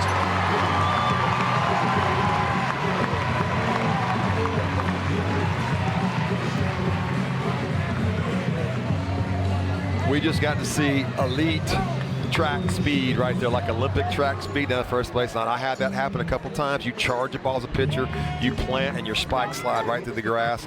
Auburn just got a break. They hit the home run, did Mainers, but they just got a break. See if they can build on it. Pitch hitter here coming up. This is going to be Cade Ballou from Auburn High School. I called his first home run while about 2 weeks ago against Austin Peay. He pinch hit. He got a first pitch and hit it halfway to Sanford Avenue, and we're counting on here against a right-handed pitcher to see if he can't get something going. So you're telling me he's got a little Ryder Helfrich. He's got some juice and passed up a lot of money like these Arkansas guys. Gabe Gross right there. Don't try and do too much. Could almost read his lips. Relax. You can't hit a 3-run home run with one guy on base. Just be you. I guarantee that was a conversation from Gabe Gross. So they will score a single for Stanfield. Absolutely. And something different. Maybe a split, maybe a slider. We'll see. Or maybe just gas. 95. Golly. Gabe Gackle, he's served as Arkansas's closer so far this season. He's got 5 saves. And it's a closed situation. He hasn't pitched on the weekend. This is a closed situation, no doubt. Did he throw Thursday night, Wiley? He didn't throw, has he? He did. He threw the final inning. Okay. Yep. Okay, sorry. McIntyre went for 2 and Gackle threw Friday. It was 9:20. I was asleep by then. Yep. All tucked in and. Yeah, 9 o'clock. I'm done. And 0-1 to Ballou. This one rocked deep to right center. It's off the base of the wall. Stanfield racing around second, and he will slide into safe at third. And Cade Ballou, a pinch hit double. I've seen him face 2 pitches. Now, I know he's had a couple more bats. I've seen him face 2 pitches, Wiley. In my time with him, one's a home run. That's a double off the wall. I thought he had another home run. Great job by Cade Ballou. He got, I'm sorry, it was a 1-1 count. He got a changeup. Sped the bat up, and he smoked it. Auburn finally getting those hits, taking advantage of opportunities, not leaving guys out there. Another chance here by Javon Hernandez. Hernandez came up with the bases loaded and 2 outs. In his last at bat, he flew out to right. He drives one again in the air to right. Will it stay fair? No, foul, just missed it. The roof would have come off of this place. I'm telling you, it stayed there. It held the line for a little bit, but just drifted foul.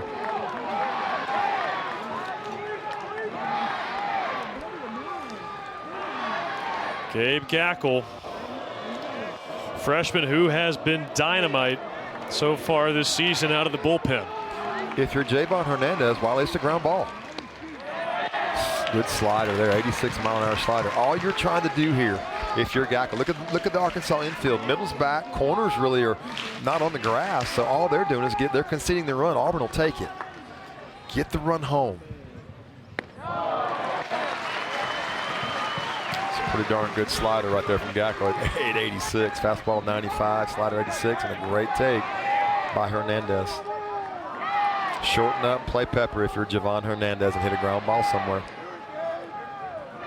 Gackle's 2-1. Check swing. Did he go? No. 3-1. Another great take. He has thrown 3 really good sliders, and Javon Hernandez has not bid on them.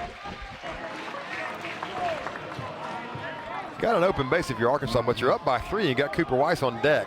You really want to try to get Javon Hernandez out. Top of the order coming up. And they don't. Ball 4 to Hernandez. That'll load the bases. Nobody out. And Auburn has the table set to put up a big inning, something they have not had hardly at all the last 7 games. Just 1 inning in which they have scored more than 2 runs. Hey, and do not be shocked with Ike Irish on deck if Cooper Weiss doesn't try to bunt. With his speed, Arkansas's got to honor it. You see the corner still up. They'll go home on a hard ground ball. They would still have the force at home plate, of course. They would. Weiss can do so much. Backing off now at first. Missing up and away. Cooper Weiss can do so much. He can hit a double. He can bunt. And if you're Gackel, you're just trying to take your goods. Remember now, we talked about earlier, while you're one pitch away. One well-placed slider. He's got a good one. Ground ball, the inning's over. Sorry, it's not. There's one nobody out. My fault. And you know the outs, though. 96 there, that fastball. Yeah, safe to say, though, the inning would have a much different complexion if they get that double play ball. Absolutely. 1-1 on Cooper Weiss. He's had his fingerprints all over the box score for Auburn these last couple of days. Ahead in the count, 2-1. And right now, Auburn, they're showing some patience here, not chasing that stuff from Gackel. They are, and of the 10 pitches, about 6 of them have been sliders, and really good sliders, and they've not been strikes, but Auburn's laid off of it. Javon Hernandez did it, now Cooper Weiss doing it. The 2-1. 3 balls and a strike. Gackel came into this appearance having walked just 5 men in 14 1/3. Yeah, but he's in a hostile atmosphere today. He probably hasn't seen this. 4,000 folks beating on the cages. 3-1. And Weiss fouls it back. Full count. That's the beauty of 96. You can miss over the plate and still survive, and he did. He threw a fastball over the middle of the plate and got away with it. Look for the slider here. 3-2. He's got a really good one, and he really wants to strike out. Anything hard is going to score a run. Payoff pitch from Gackel. Spoiled.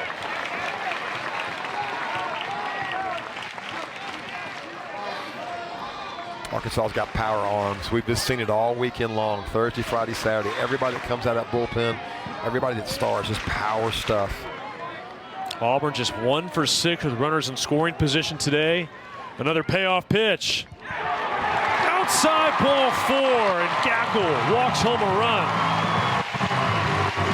He threw the slider, Wiley. He threw a really good one, but again, you said it best. That's about 6 that he's thrown, and Auburn hitters have not chased one of them. That's really tough. Cooper Weiss are not swinging a big league slider in a 3-2 count.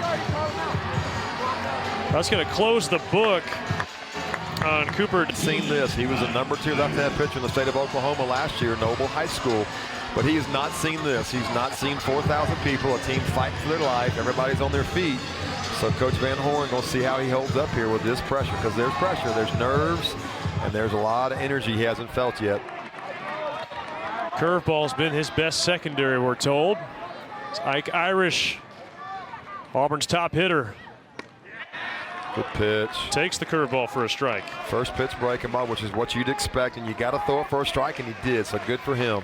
Get ahead in the count with the breaking ball. You're facing one of the top 10 hitters in the whole league, left-handed hitter with Ike Irish.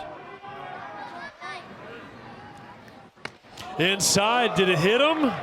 No, just missing the jersey top, and Irish with a glare out there to the mound as you look at the RBI leaders in the SEC entering this weekend.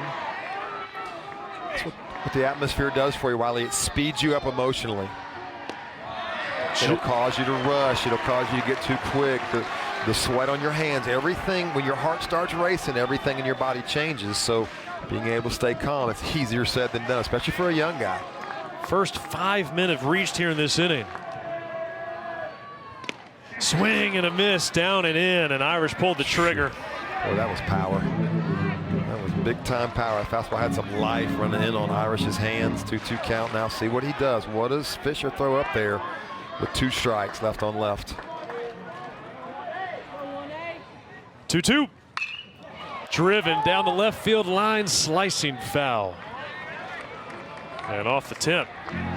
Tell you, if you want to know how to get, and you can't do it with young kids, but if you want to build a baseball team, build power, you do it in the weight room. You look at this Arkansas team, they've always looked like this for 20 years since Coach Van Horn got there. Everybody big, strong, ready to go. And a ground ball to second. Stovall over to Aloy. The throw to first is not in time. It's a one. Take a look at that play at first. Makes sense. I think you have to. See Ike Irish here just hustling. There. Clearly safe. What do they say? Not even? Not even. After review, the call at first base is safe is confirmed. So an RBI for Irish. Hernandez at third, representing the tying run at third base. I love the reviews, but I really love the on-field, not like you have to leave the field and go into to the shop to watch it. Stay out there and let the home office review it and then talk to him. And Bobby Pierce, he hasn't quite gotten going since missing a little over a week with an illness. This would be quite a moment. Auburn has already scored 3 runs on 3 hits in the inning. Only 1 out. And a pickoff throw to first. Oh, and pushed off of the bag there by McLaughlin. So Irish is ruled safe. McLaughlin was trying to go get it. I mean, it wasn't anything, but you can't call him out when he runs into him like that. He wasn't out, but had it been, you saw the first base umpire called him safe no matter what. Pierce trying to get the ball out of the infield and tie this game. Or maybe not. Showing bunt there. Yeah, this Auburn offense, this is their personality. While we saw Mainers, he can bunt, but he also hit a ball over there in the bullpen. This is what Auburn's got to do. They got to be able to put it in play, move it around, and Pierce just showed it there. Pierce loves to go oppo, boy, and that whole second and first is wide open for him. That's where he likes to hit the ball. And another pickoff throw to first. Arkansas is in double play depth, so Stovall's got to play over there, and it sure opens the gap up for Bobby Pierce. I don't expect, with these 2 guys up, Pierce and McMurray, I don't expect Ike Irish. He's got a small lead, about an 8-foot lead. I don't think he's going anywhere. The 1-0 lifted in the air, slicing down the right field line. Diggs giving chase, and he's out of real estate.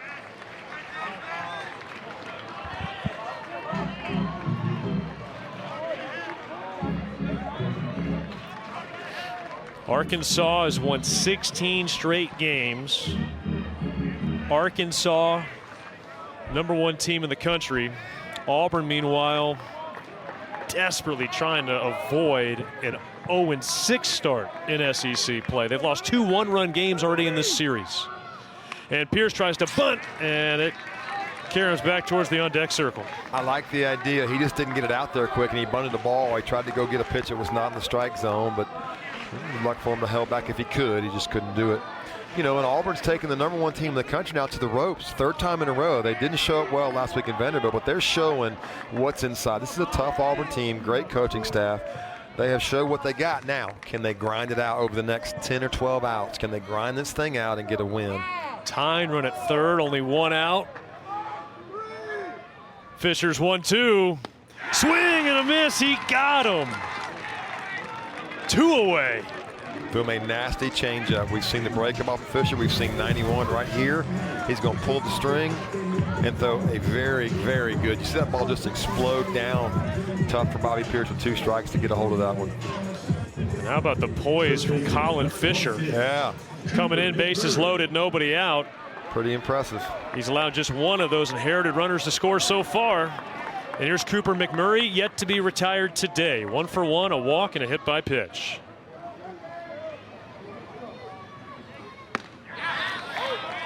Over for a strike with the curveball. While the Arkansas has an answer, and what do I mean by that? They've got quality arms to answer. Auburn's got a dominant left-handed lineup, and they answered it with bringing in really good left-handed pitching right here in Fisher. McMurray sends one high in the air. Does it have the legs? You bet it does! Cooper McMurray! A 3-run blast, and Auburn has the lead.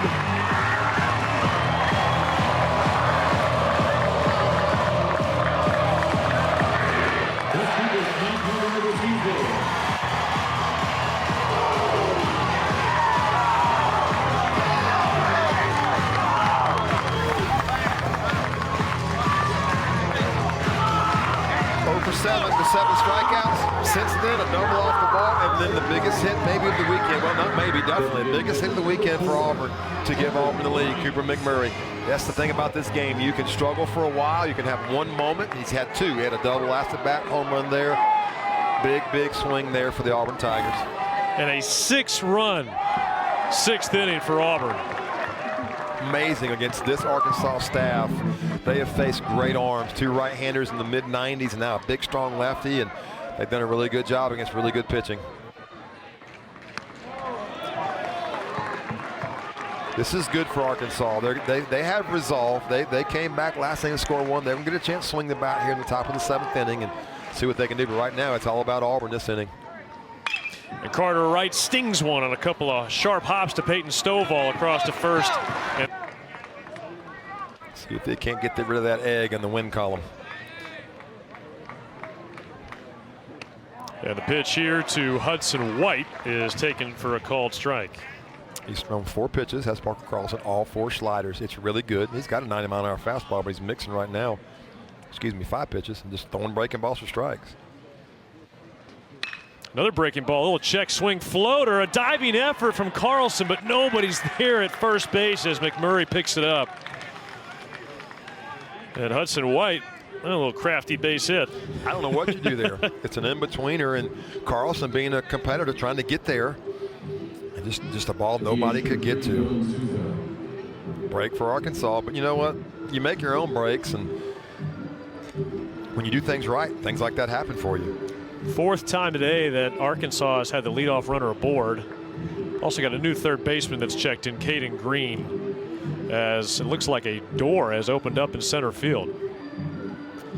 Center field wall may have come unlocked. Wind blowing pretty hard today out in center field. And Caden Green's a good player. He's a junior college player from Oklahoma. He's played second, short, now third in his Auburn career. Came in here last year and can run a little bit, play good defense. And he's in for Cade Ballou, who had the third pitch double off the wall to get things going for Auburn. And that's 6-run sixth. It's the 6th inning this weekend in which Auburn has scored.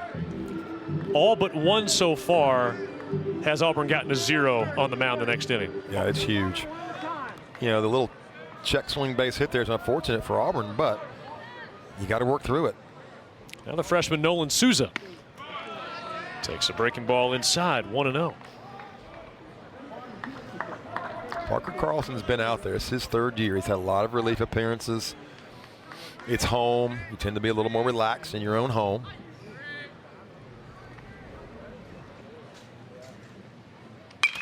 The 1-0 is clobbered high in the air down the right field line. Pierce has got a beat on it. He makes the catch. And there's one down. Saw White there tag up, and Bobby Pierce has a history, 16 assists since his Auburn career, of hosing guys. We showed you in the interest of the game where he threw out a runner at home yesterday. And White took a little bit of a tag, and I think his first base coach said, "Do you know who's out there? Get out there." So he went on out about 15 feet after the ball was in the air. Yeah, you're not tagging up on that guy. We've seen 3 outfield assists in this series. Rockets. Yes. Pitch to Spraglot is low, ball 1. Arkansas entered the 7th inning last night trailing by a run. And in the 7th, they got a sac fly from Peyton Stovall, and of course the big home run from Ryder Helfrich in the 9th. 2-0. Carlson continuing to pump sliders. He's missed on those first 2. At what point do you have to fire a fastball just to keep him honest? Here. Yeah, I mean, you've missed with the last 3 or 4 he's missed with. He threw a good one to White that he just checked over there, but you got to go here, I think, and see if you can get a ground ball. No, he didn't do it. Good breaking ball. That's why I'm not in the pitching coach seat. Well, I think even you admit hindsight can be 20/20 in those seats. It takes guts. Yeah, you're right. Hey, throw it. You know, they've been taught. They've worked on throwing breaking balls in fastball counts. He did it right there, and it worked. Transfer from Richmond ahead in the count. And he drills one down the right field line, slicing, and that'll land just atop the railing above the brick sidewall. 2-2. Another slider. So he's thrown 12 pitches. He threw 3 sliders to start the inning that he got out of back in the 6th, I'm sorry. And now he's thrown about 6 or 7 more. So I think 1 or 2 fastballs and probably 10 sliders. And that's what Parker Carlson does. That's why he's in the game. That's, you can do that as a reliever. Hey, we talked to Connor McBride about his cutter. He throws cutters and hard breaking balls as a starter the majority of the time. And for Spraglot in the box, he's got to be thinking the outer third of the plate, right? Absolutely. You look for it. But now with 2 strikes here, you got to go back to fastball. You can't get caught guessing. You think about it, you can't set your mind for something slow and get fast and adjust. But if you set your mind for slow and you get fastball, you can adjust to that, foul it off, get a piece of it. But we've yet to see Carlson pitch inside too often with any pitch. The 2-2. Swing and a hard hit grounder right through the left side. And up to second goes Hudson White. The Razorbacks have 2 on, 1 out here. Tying runs aboard. Left that breaking ball over the middle, and maybe too many breaking balls. Auburn does a pretty good job of letting their catchers and pitchers call the game. Coach Thompson stepped out as if to say, hey, we got to mix it. He was looking at Ike Irish like, we got to mix a little more, and they got a breaking ball over the middle there. Here comes Arkansas. This is what makes a championship team. You're never down, and you never think you're down. It's got to be kind of hard to go to that fastball when that breaking ball has been Carlson's bread and butter. You're so afraid of getting beat on not your quote-unquote best pitch. Sure can. Edmondson. There's a good one. Takes a fastball for a strike at the knees. I think that might have been called from the dugout. Hey, pal, time to throw a fastball. Because the hitter, you know the hitter walked up there looking for a break. Why wouldn't you, right? When you see 7 or 8 in a row, you're going to guess breaking ball, and you throw a good fastball. A line drive spanked right field, and it's past Bobby Pierce. White will come in to score. Spraglott headed to third. He'll hold up there. An RBI double for Will Edmondson. And it's a 1-run game with runners at second and third. Arkansas will not be out of any game they play all year. They've won 16 in a row by being good. Got a fastball up there, did Carlson, and the good job of Edmondson is to hit it where it's pitched. I mean, where do you breathe in this Arkansas lineup? I don't know. I don't know where you feel like you got an out at the plate.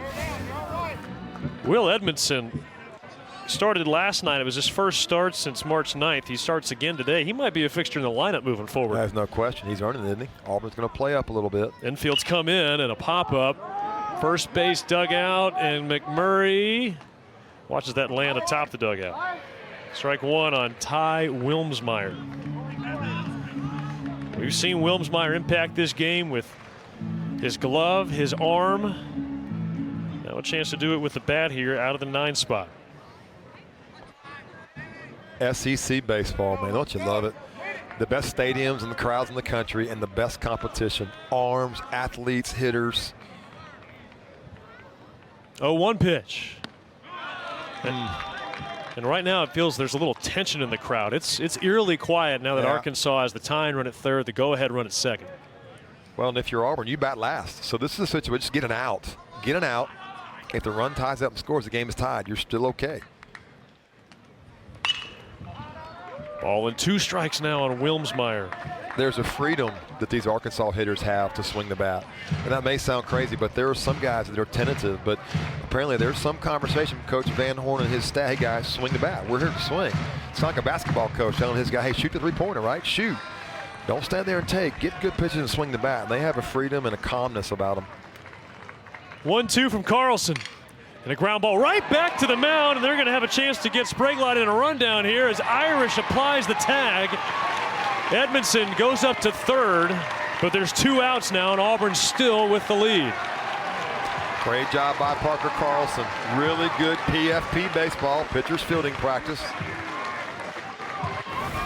I want you to watch what Carlson does. He checks him first. So the good thing was, and then he gets around him. Don't run him to home plate, run him back to third, and a good play, and I think a good decision. You had to go. They work on that every day. Pitcher's fielding practice. It probably happens twice a year, but when you're prepared and it happens, you do it right. And here it happened in a 1-run game in an SEC series against #1 Arkansas, and out comes pitching coach Everett Tiefert. Double steal. The pitch. Good breaking ball. Feathers it right in for strike 1, and Ty Wilmsmeyer aboard at first. We mentioned earlier this weekend, finished second in the SEC in stolen bases last year at Missouri behind only Enrique Bradfield Jr. It's a great matchup. This is one of the best hitters in the league against a really good reliever for Auburn. 0-1. Now you got Diggs on deck. So another lefty over there who's had a pretty darn good day. So there's no break. There's no, hey, pitch around him and face him. Can't do it in this lineup. What will Auburn do if Arkansas steals it first? Will they throw through? The 1-1 lifted. Left field line. Mainers darting over. Can't get there in time as it lands foul for strike 2.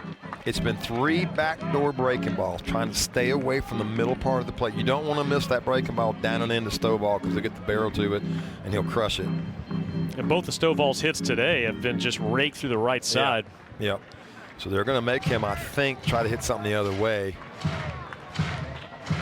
Maynard's got a tough left field over there with the sun right in his face. If a ball's hit that way, he'll have to work hard to make sure he keeps his eyes on it.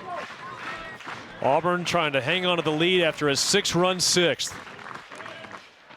Nice block by Irish behind the plate. I tell you, there was some question last year, could Ike Irish be an SEC catcher? Wiley? Yeah, I think he can be an SEC catcher. He's shown he can handle it. He blocks, he can throw, he's really athletic, can move around. Tying run at third. Back to the breaking ball.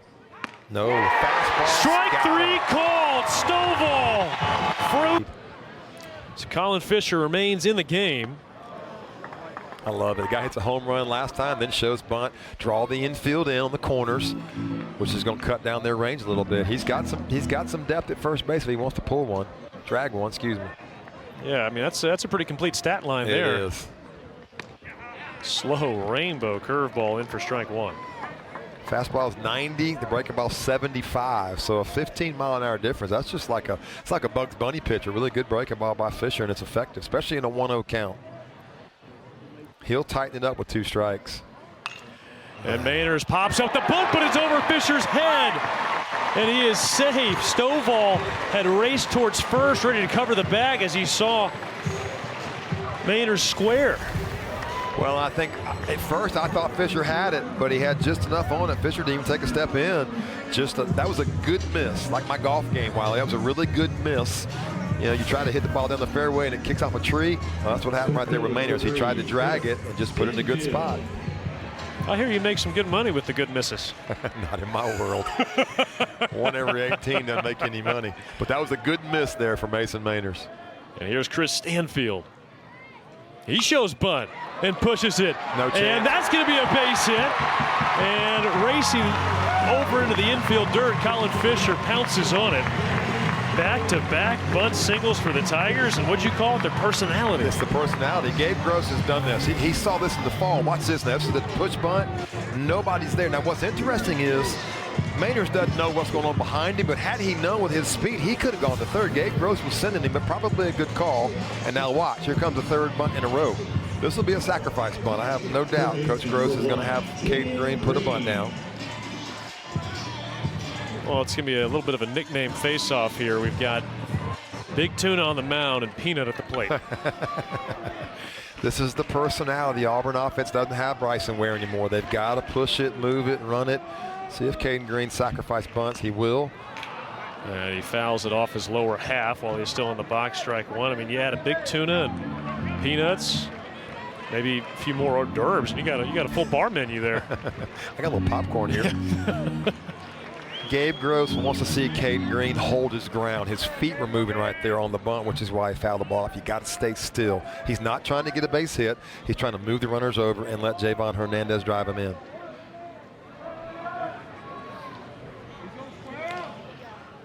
The motion in play for Arkansas's defense. Green pulls it back and takes a strike.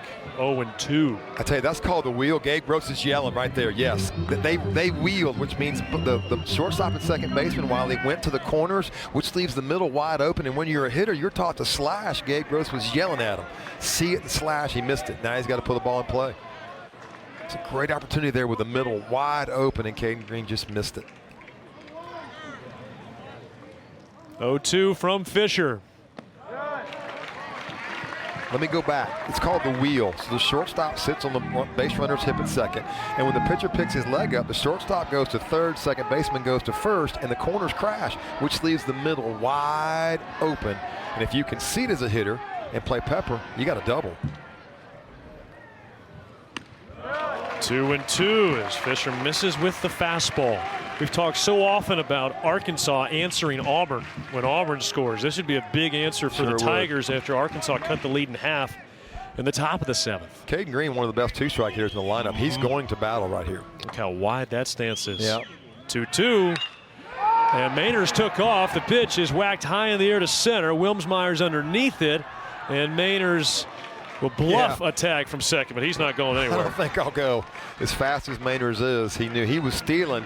Chris Stanfield must have missed the sign because he was not going. It should have been a double steal, but good for Auburn and good for Arkansas. That throw from Wilmsmeyer 2 innings ago shut the running game down. And now Javon Hernandez. Man, he's come up in some big spots today, huh? Yeah, he has. And, you know, he had a good at-bat last time and he walked. See if he can do something here with one out now. He needs to hit something somewhere other than the infield. Yeah, last 3 at-bats now have come with at least 1 runner in scoring position. And a first pitch strike there on the fastball from Colin Hernandez. Fisher, he's had some adversity and he's holding his own. He's making good pitches. Hasn't thrown bad pitches. Auburn's just done a good job with a bunt, another bunt, and then right there, just a tough situation for Auburn to not be able to move on the ball from Caden Green. Hernandez waves and misses.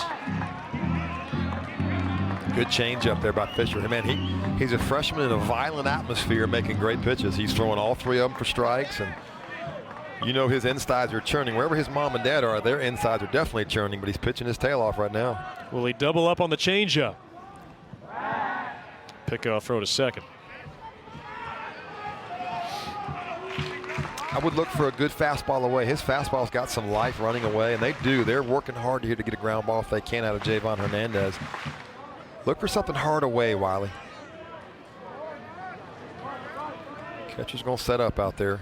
0-2. He doubled up on the changeup. Sure did. Good one. 84 just off the plate. But we've seen Javon Hernandez took some good sliders when he was up last time, and he's taken some good changeups right there. So far this season, Hernandez has saved his best for SEC play. He's got 7 hits in the league. And he chops one to second. Stovall's got it. Flips over to Alloy. The turn at second is in time. An inning ending. 4-6-3 double play for the Razorbacks. To get 6 outs and win this game for Auburn and get off that 0 on the win column. Kendall Diggs so far, this has been his best game of the series. 2 for 4, the double and a triple, and also a hard hit line out. And he takes ball 1. I was going to say Will Cannon will pop some 95s. Well, it's 94. Really good slider, good stuff, good strong body from Phoenix City, Alabama. Pitched at Phoenix City Central, went to junior college, and now here late in the game for Auburn. Yeah, the 1-0 sent high in the air to left. Mainers drifting over towards the gap, makes the catch, and Diggs is retired for the first out of the 8th. And those one-handed off-balance catches always make me so darn nervous. Now that sounds like a pitching coach. I'm telling you. This is Cannon's second appearance of this series. He threw a scoreless inning on Thursday, giving up a hit and recording a strikeout. Yeah, very confident. He's a very confident kid. He doesn't say a whole lot, but the breaking ball is legit. The fastball touched 95. Well, Vahiva Aloy's homered once in this series. And a called strike. That one at 95. Yep. Kind of standard, isn't it? You're going to see 95 at every level, even the junior college level. You can see 95 these days every time you go to a ball game at the college level. It's a really good slider. So you made the comment last inning about Fisher doubling changeups. Let's see if he doubles a slider here. He missed with one, but it can be more effective after the miss. Kind of a unique batting stance by Alloy. Kind of tall up on that toe a little bit, and then he'll make his move to the ball as the pitcher winds up. And that one ripped foul, a fastball at 93. Why would a slider be more effective the second time you see it? Well, it's just the same thing as a changeup. The hitter goes back to kind of getting a fastball mindset. He just missed with the slider. He's coming with a fastball, and he did. Now, it was 93, so that allowed him to make a good pitch, get a foul ball. But doubling up with off-speed pitches is a great way to pitch, and we've seen it a couple times today. Not a lot of movement with Alloy. He's kind of set on that back foot to see him pick it up and make his way to the ball. Hands got a little rhythm.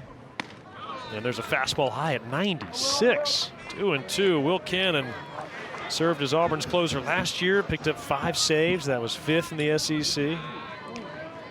Now is when you throw your best slider. Right now. 2-2 count. It's a transitional count. You don't want to make it to 3-2. Irish setting up away. And it's a fastball, foul back. Elevated, you know, when you're throwing this hard. I'm saying that because I didn't have 95, so I had to go to the slider. But when you got 95, hey, and a great piece of hitting by Alloy. That was the fastball above the hands, and he ruined it. That's what you do with 2 strikes if you're a good hitter. You just ruin good pitches, and then you make them pay on the mistakes. Vahiva Alloy trying to stay alive here at 2-2. And that was not Will Cannon's best slider. No, he got out too quick, and when you get out quick in the arm drags, you can't finish. So he got out too quick and missed arm side high. All right, 3-2 count. Arkansas down by 1. See if Cannon goes back to the fastball here. I think so. The payoff. In on the hands and popped up. Irish giving chase, third base line. Cannon and Irish collide. Cannon makes the catch, gets up and barks toward his dugout and gives a tip of the cap. What a moment. No, man. The weather, the crowd, the score, the competition, everything we've seen today. McLaughlin homered yesterday. Takes an off-speed pitch high. That was kind of funny. Coach Tiefer was coming around the corner right there and just about knocked Butch Thompson over. I think he was worried about an injury, and he was trying to get out of that dugout. Fortunately, everybody's okay. He may have been trying to make the play. Can't have a 2-out walk. Cannot have a 2-out walk. Arkansas needs no help. They've proven how good they are. Did that ever happen to you? Your pitching coach in the dugout really wanted an out. You try to make the Go play. out there and catch it. Whatever I got to do, right? Got to fight that urge. 2-0 on Ben McLaughlin. A 1-run game here in the 8th. Arkansas trying for the sweep. Auburn desperate for an SEC win, and it's 3-0 on McLaughlin. McLaughlin will take here. He wants to give White a chance to hit on deck. Arkansas's had a little bit of a dramatic flair. First inning on Thursday, a home run that won the game, and then a home run in the 8th inning yesterday, which eventually was the winning hit. And a 4-pitch walk with 2 outs. You saw it, you know, for Will Cannon, it was so emotional. They're making that second out. Do you think that impacted his rhythm at all? It can, yeah. You got to just be careful not to get too high. But how do you not get high when you make a play like that and the crowd's got you going? And it's a good time out by Coach Tiefer. Nobody tossing in the bullpen. I think it's his game right now anyway. I think there's some people. I would think Arkansas shown all day. They're going to be aggressive early in the count. I would think that Hudson White's looking for something in the middle and going to try to turn it loose. He's had a good series so far. Hudson White 4 for 11. All singles. Cannon now from the stretch. And this pitch is sent high in the air. The crowd holding its breath. Deep right center. Bobby Pierce is there. He's 1 for 2 with a couple of walks. And a backdoor curveball does not catch the zone for Colin Fisher. Arkansas's got a good one here in Colin Fisher as he develops and gets more comfortable. He's throwing well and handling the situation really well. There's the double up on the breaking balls. He missed with both of them. So now Auburn with a favorable count. Auburn swept at Vanderbilt last weekend. The Doors did it in relatively dominant fashion, scoring over 30 runs. And then so far in this series, Arkansas coming in off a sweep of Missouri in which they allowed just 1 run in 3 games. Arkansas gets a 1-0 win on Thursday behind Hagen Smith. Come from behind with a dramatic 9th inning homer from Ryder Helfrich to win 6-5 last night. And considering how tight these first couple of games have been and that Auburn's SEC record's 0-5, Mark, I'm confident Butch Thompson is just pleading for at least 1 run of insurance. Just something, yep. Kind of get it going a little bit. And a tough play, knocked down by Stovall, bare hands off the dirt, and he fires to first. He has played a magnificent second base this afternoon. Yeah, you're looking at one of the best players in the country. He was a shortstop in high school, Louisiana, #1 in the whole state. When I watched this ball had some funny spin on it, and he kind of uses his body a little bit, just like a linebacker, knock it down, and then to make that athletic play and be able to get to the ball, really impressive. Outstanding player. Get to watch him for a few more months, Razorback fans, then you have to look for him in the major leagues. Playing his 100th game of his Razorback career here this afternoon. Here's Ike Irish. Takes ball 1. Good to see Ike Irish unfazed by that collision with Will Cannon as well. There is no weak spot in this Arkansas team. None. We've seen the defense from the outfield. We've seen the defense in the infield. We've seen the pitching. Heck, White's done a heck of a job behind the plate. We haven't even noticed White, which is a good thing. When you don't notice your catcher, something happening, that means he's doing his job back there, blocking and catching. The 2-0. swing and driven deep left center field. That ball is soaring and it's sailing out of here. Ike Irish with a home run of insurance, and he missed first base, had to go back and touch it.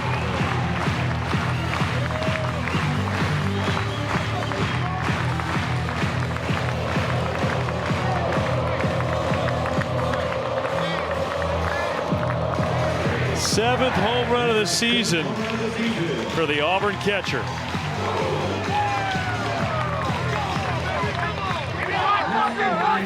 Some guys can hit, some guys are freaks. That guy's a freak. It's an absolute bomb off a left-handed pitcher off the scoreboard, 90-mile-an-hour fastball. And it's almost like you're just playing Pepper, just stuck the bat out there. Wiley, and there it goes. That's got to be nice to have your game of Pepper carry out to the scoreboard. Golly. Just tells you how strong he is, how good his hands are.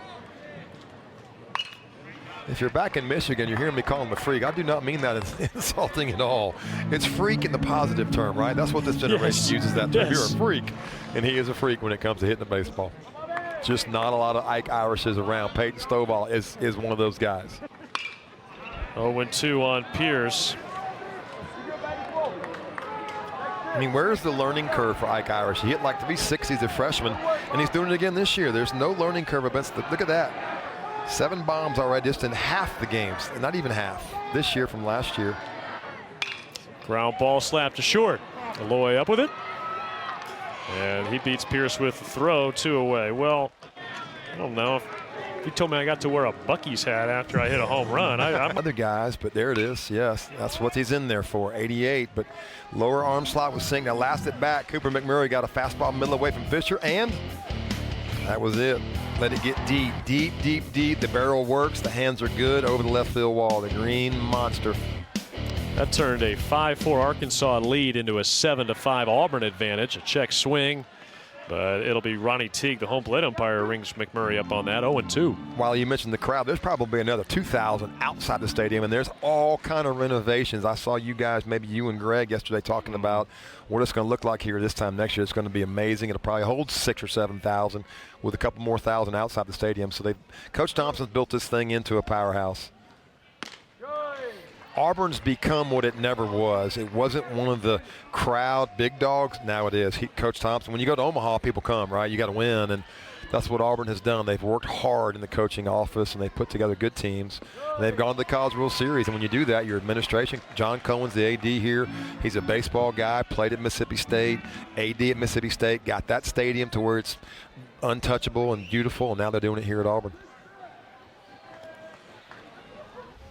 I mean, this sport of baseball in this conference has just exploded, as you mentioned. And that makes these games and the talent out there on the field. And you factor in the shortening of the draft, it feels like more and more high school players are coming to college, coming to the SEC. It's why it's such a destination in the transfer portal as well. Absolutely. They compete with professional baseball too. Guys like Stovall and Ike Irish that really shouldn't be in college baseball. What I mean by that is they had a chance to sign for a lot of money. But they chose this, and this is why you come into this league.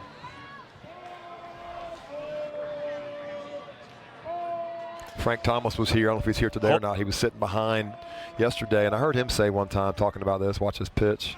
Good pitch. We'll talk about it later. Cooper McMurray caught looking, and that ends the 8th inning. But a 15-game. 5-10 while at the midpoint. 5-10. Went 12-3 down the stretch, battling.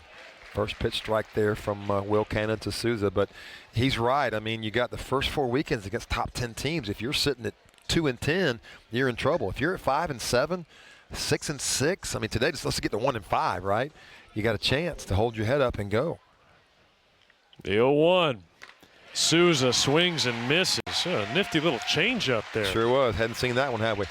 I'm not sure what the niche is for coaches, but there's certain coaches that have a way of getting their guys inspired late in the season, playoff time. They just know how to flip a switch. Coach Thompson's one of those guys. He's proven it with the 2 Omaha trips. 0-2. He got him. Souza chases the changeup. 1 away here in the 9th. And Wiley, both of those Omaha teams, one of them was 15-15. One of them was picked 7th preseason. You'll see the pitch here. Yep, 2 good changeups. You called it back-to-back. He doubled up. That's a strikeout changeup there. But both of those teams, Wiley, were not special. They struck out a bunch. They weren't great, but they got hot. You remember the one at Georgia Tech when they went to Omaha, Stephen Williams. So he just knows how to flip the switch. That's why this win right here, if they can close it out, is so big. Jared Spraglot's homered once today, trying to get the tying run to the plate here as the pitch is high, ball 1. A fastball at 94 from Cannon. He had 5 saves last year, looking for his first this season. Give Will Cannon some credit, man. He's just poised. He's working easy. He's throwing hard. He's thrown all 3 pitches and thrown them well. Sliders, changeups, and then fastballs. There's a slider with a 1-0 count. Good pitching. Can't just pump 95 because these guys can hit 95. You got to mix and pitch, and he did right there. Arkansas, a 15-game win streak entering play today. Their last loss was February 24th in extras against Oklahoma State. The 1-1 clubbed in the air, right center field. Pierce on his horse. He'll get there and reaches up to make the catch. And a round of applause off the outfield wall from the student section. That's 2 balls he's caught last 2 innings that were hit really well, and Bobby Pierce made it look easy. Maybe one of the better outfields in terms of speed. Mainers can fly, Stanfield can fly, Bobby Pierce can fly, but they all take good angles. He did right there and ran that ball down. Made it look easy. So, all right, see if Auburn can close this thing out and get on the board. 1 out away from the first SEC win of the season. And it would come against the #1 team in the country.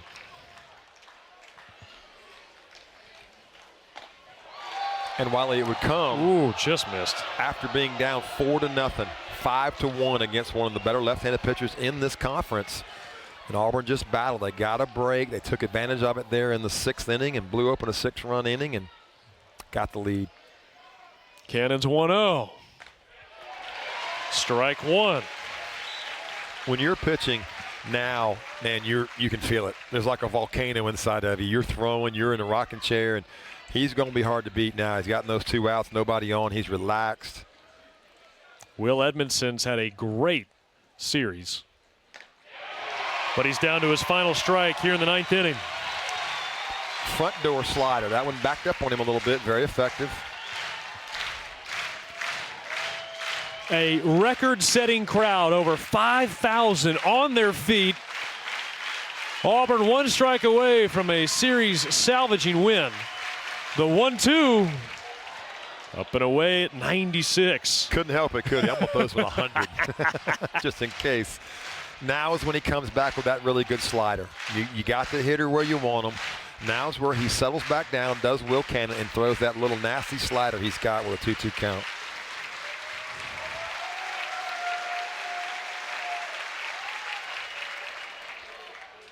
And we got a pitch clock So that'll be violation a ball, right? here. Yeah, wow. 3-2 count. Cannon tried to step off.